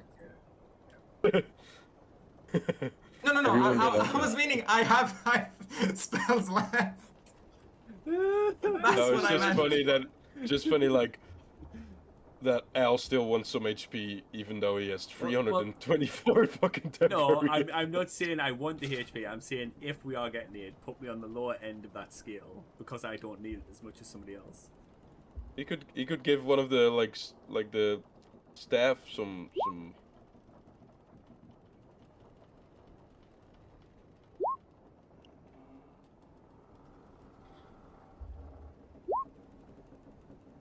So, that is. Let me check again. 25 to. There's literally Al and Luca inside here. God damn it! Let's see something. God damn it! That's funny. Well, I guess TO69 is getting some HP. yeah, so that would be 25 hit points to Luca, TO69, and Pebble, I guess. 20 hit points to the Dwarven brothers, Brazy, Ija, and Al. Okay. So 20 to the Dwarven brothers. Yep. Yeah, they went from 4 HP to 24. Hey! That's pretty good. That's the most they'll ever have. Yeah. Because I'm how not much doing this again. Is Ija getting some? Yeah, 20. Oh, nice. She had 5. She has more HP than the Dwarven brothers. That's crazy. 1 HP. But Pebble is getting 25. 25. Brazy? 20. Everybody gets TO6. 20 except Luca, TO69, and Pebble. Such a beautiful sight seeing all that HP with my head. There's all these flashes in your bubble, and I was just looking at Dahlia like, any But wait, if I give you more hit points, Al, that's just your maximum hit points. It's not your Yeah, temporary hit I know. points. I just decided to put my temporary on there just so you could all bask in the glory. Yeah. Okay. 481. Alright. First watch for Al. Al, as everyone goes to sleep, except Taprook, because he's also steering the ship, so. But everyone else goes to sleep. Roll me a perception check. Well, since I don't know. Before they. Sorry, go on. Yes, sir. Before they, like, went into the. Or I guess they could still do it from here, but they're lowering the speed of which the ship is going by a bit, because while asleep they cannot, like, alter it. So Taprook would have to do it on his own, and that takes a lot more time. And if he isn't able to alter it, then he needs to be able to steer out of the fucking way in time to not crash into something. So the speed of the ship is now kind of at a normal pace, where it was at a fast pace before. Perception check. Right. I will, because I don't know if I'll get a chance to use my exploration as well. Well, yeah. This is pretty much the last chance you'll have, Yeah. because we're about to Is it a end the session. D10, is it? D10. Yeah, D10. Nice. Good roll. 20. Alright. Ayush, you're staying there, or what are you doing? No, I just walked out into the middle of the ship so Luca could hit me with some HP before Yeah. because Like apparently normal we don't people. we don't have treats in our bubble. Hey, Oh, I yeah, can, you I can get- give you treats. Yeah, I guess the only one that couldn't do that is Dahlia, and Crusher and Ayush could do that. So I'm taking off 20 hit points from the Dwarven brothers, I'm guessing. Yeah. Well, Kept I'm the 4 typing it HP in they now, got. so you don't have to. What, sorry? I'm typing in the numbers, so you don't. Yeah. So we have it in chat. I'll just place you back here. This has been resolved. Yeah. Okay. So, El, as you see everyone go to sleep, you see Tabrooke on the other side. You can just glance upon him through the kind of like tent that Samsara was laying under and that sort of thing. But as you look around, you take one last kind of picture in your mind of Mineros, the place that in such a short time has happened a lot upon. And maybe you'll see it again sometime. Who knows? But as you enter into the red hue, that kind of now has come to a point where it's pretty much in front of you like a endless red wall. And sort of like a mist, but more opaque. And the river Styx kind of flowing into it. You see that it almost seems to kind of just stop once it goes into this red opaque wall. But you know, well, at least you trust that it won't, and that you will be entering into Flagafos. And as you do, you can almost feel and like see. You're not sure if it's just your imagination or that it's really there, but you can almost see the kind of visage and silhouette of Mammon in the distance, still grinning from ear to ear, staring at you while you enter into the wall. And only moments later you begin to first feel before you see. And I'll describe you guys entering Flagafos. The ships drift from the red waters of the river Styx and enters the realm of unbearable heat. Before you stretches an endless landscape of obsidian mountains, rivers of lava, and colossal iron. What the fuck does it say here? Oh, I spelled it wrongly. Fortresses? Yeah. Glowing beneath the sky, permanently stained orange and blackened by clouds. The air is thick with ash and sulfur. In the distance, devils soar between burning towers, while you see endless other, like, silhouettes in the distance march along the blackened roads and lava rivers. As your ship sets into the now river Styx flowing through Flagafos, every plank beneath your feet begins to sear in heat. Not, I guess, in this tiny hut, but you get what I mean. Creaking and protesting the place itself. You have arrived in Flagafos, the fourth layer of hell. And immediately it feels as though this realm has noticed your presence too. And I'll bring you to the new and improved. It's not much. It's just a It thing just set on changing. fire. No, it's just the overall kind of. Oh, it still says minerals. Fuck. It's Flagafos. No. Somebody type over that. And with that, you also level up. Have you moved this over? Because I'm still on them. Oh, never mind. Yeah, no, I haven't moved you over. Why am I still on this ship, man? Oh, there we go. Oh, okay. Level up. There we go. Level up. Level up. Level 15 now. Oh. Yeah, buddy. Yeah, thank you for whoever is drawing that. What new treats do I get? What new treats do I get? I didn't really get anything with the last level up. Just got an ability. This is actual art, by the way. This art piece here, which is really cool. was like Like this this must is be the AI, classic. and This is then I what you saw. think of when you think of hell, right? Like this is. Yeah, this is like the hell. Yeah. And what you see in the picture is Abermok, the like pretty much the only city that mortals without fire immunity can be in while in Flagafos without dying.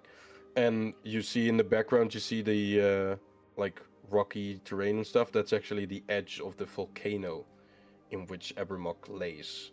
Abermok is kind of like a floating city on top of a active volcano. Yeah, well, You also see an actual sun in the background. Flagafos has a day and night cycle. I guess everything's more active during the nighttime. Mm. Well, it's not less hot, if that's what you're going. We're gonna be breathing a lot of river stick steam in, so that'll be fun. And sulfur and like ash and all kinds of stuff. I guess But on, yeah, the, on the plus side, with this level up, I can now speak to Ichu again. Because that's all I get. just an additional language. And some spells or stuff. Guess what I get? I don't get spells with the Elriga. Oh yeah, no, you're not. You're. What do you get? What do you get? I get an additional language. Watch this. My Song of Rest die becomes a D10. Woo! Let's go. Yeah. Yeah, I don't get any. The main thing is you guys are in Flagafos, man. I may tell you what I get at level 7 cleric. See if that's in better. This is gonna be so. I've cool things planned for Flagafos. There's some cool stuff. Let's just blow There's right a bit through. of. There's a bit of. Well, I think there's a few things that you guys have here on this layer that you actually need to accomplish. Is there a soul here? Yeah, minerals was the only thing I think that. The dragon was the only thing, pretty much, right? It's pretty low key. Pretty low key on Mineros. Yeah, it was pretty chill. So yeah, but on excited for some Flagafos, wonders. there is another soul that Remius has done. The soul of Anagvendol resides in Flagafos, 4th layer of hell. So that, as well as the Pit of Flames, is I think one of the things I mentioned. Be able to destroy the vessels of binding and stuff, if you can manage that. I don't know where this list is that I gave you guys, like the things that could destroy the vessel of binding, but it's somewhere, and I know there was the Pit of Flame on there, I think. So yeah, there you go. You rolled a 2 on your hit dice, on your HP thing, Ian? I haven't leveled up yet. No, I think that's just rest, because I put the Song of Rest. Oh, okay. And that's what it does. It turns a 2 into a 4. Sorry, I was being funny, Yop. If you want to use it as a 2 for my level up, that's fine. I don't care. Well, I'll leave it up to you. I'm just gonna do the roll on the level up, but I haven't figured out.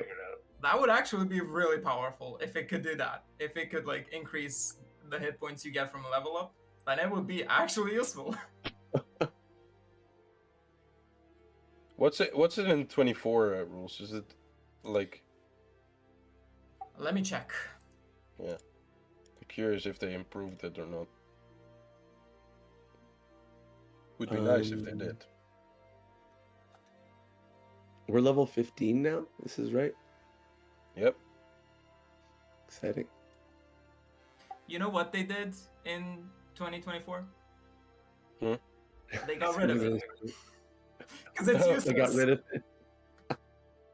Yeah, they were like, yeah, nobody really Yeah. does anything with that. It's like at levels from level 1 to level 6, it does like a d6 of healing, like extra healing, and then you like get 6 hit points extra. Woo! It says I get an extra charge of my wings at level Oh, yeah. 15. Yeah, I don't know. that's also true. It's so specific. Is that not a race It thing? says Ios gets another 2 charges of his wings. Swashbuckler level 15. Read it.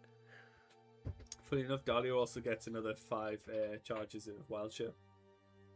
Right. Well, if she gets to level 19, I think she can just like, Climate change.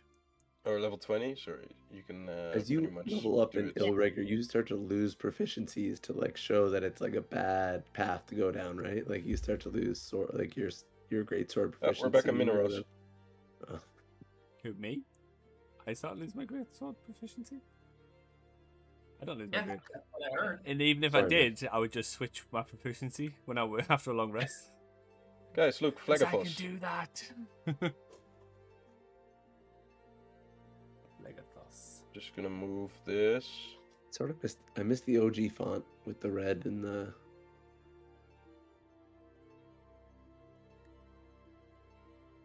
We can probably just get rid of all the Ios comments there, you know. No. No. Bit of a celebrity, I guess. Guess which one is who? If people are talking, then it means you're doing something right.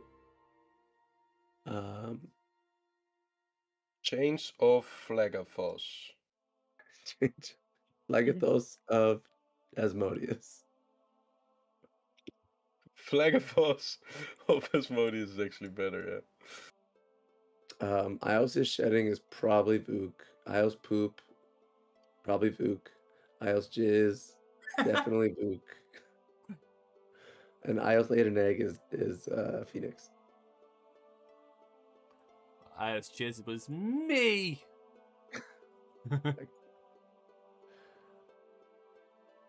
Flagathos. By the way, I noticed last session that we could see the like cursor of somebody. I think it was Phoenix. Did you guys see that as well? Oh yeah, that was me. Yeah. How the fuck did you do that? It was Effects. no, it was No, you could actually see where somebody was pointing. there's a thing you can do. Oh, I can't even flip and remember. Oh wait, I've got it. Like- Got it. Hold B on your keyboard, and then you can Wow. Nice. see. It was on the notifications. It came up in the corner like from Roll20 saying it's a new thing. Nobody reads those. Well, I do now, so Yeah. there you go. It's kind of laggy. I like it. Kind of like everything in Roll20. Right. But that is really handy though. Yeah, 'Cause it's definitely. We used to just do it like this. But now we can actually point like to things with this. It's really handy. Oh, there's a green fart. Okay, so Okay, right. I have to go. But oh, let me end the. I think we haven't ended the stream. Have we ended the stream? I'm gonna guess it's ending. I don't know. Can somebody check that before I start closing the thing after it's already He ended? is still live right now. Yay! All right. For anyone still watching or like watching the VOD and stuff, thank you for watching. Hope you guys enjoyed. We've entered the 4th layer. Yay! I'm excited, guys. There's some, like I said, there's some stuff that I planned, which are gonna be very fun, as well as for you. Oh, there goes. Oh! I just want to end it on fun. Ian rolling a 1, re-rolling the 1 because that's fair, and then rolling the 2.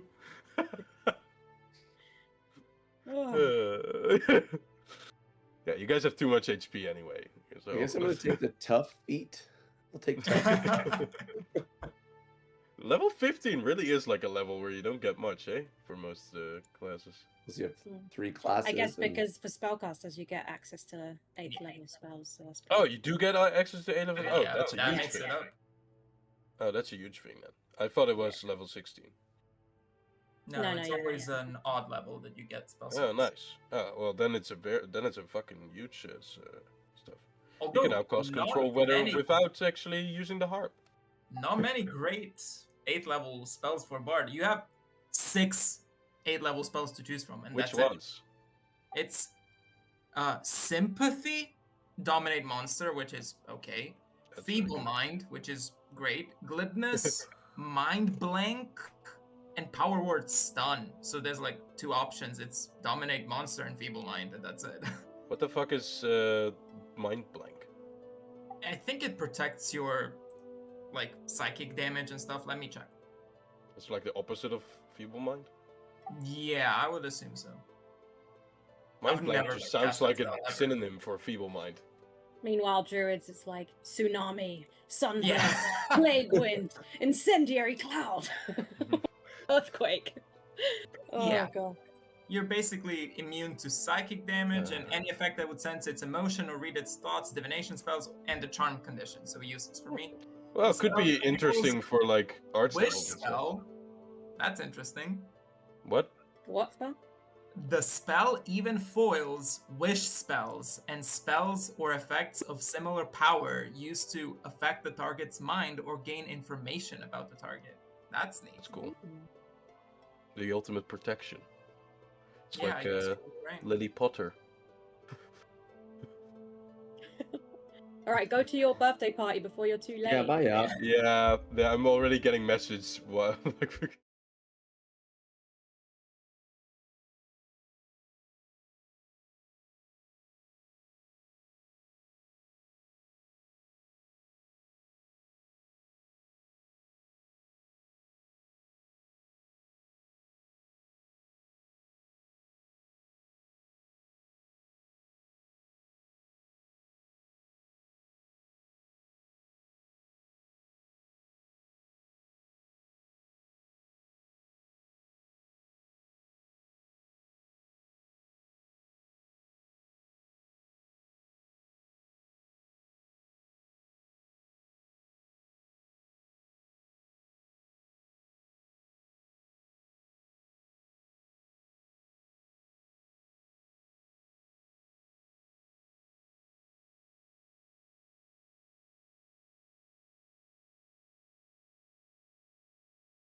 Deep in the heart where the tall trees rise,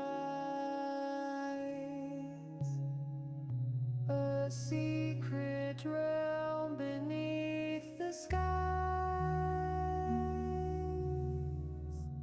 The moss it whispers the broken halls,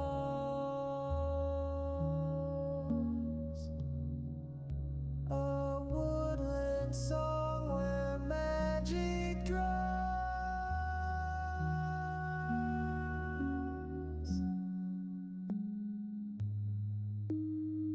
Oh, the leaves they dance, the branches sway through the night and the break of day. I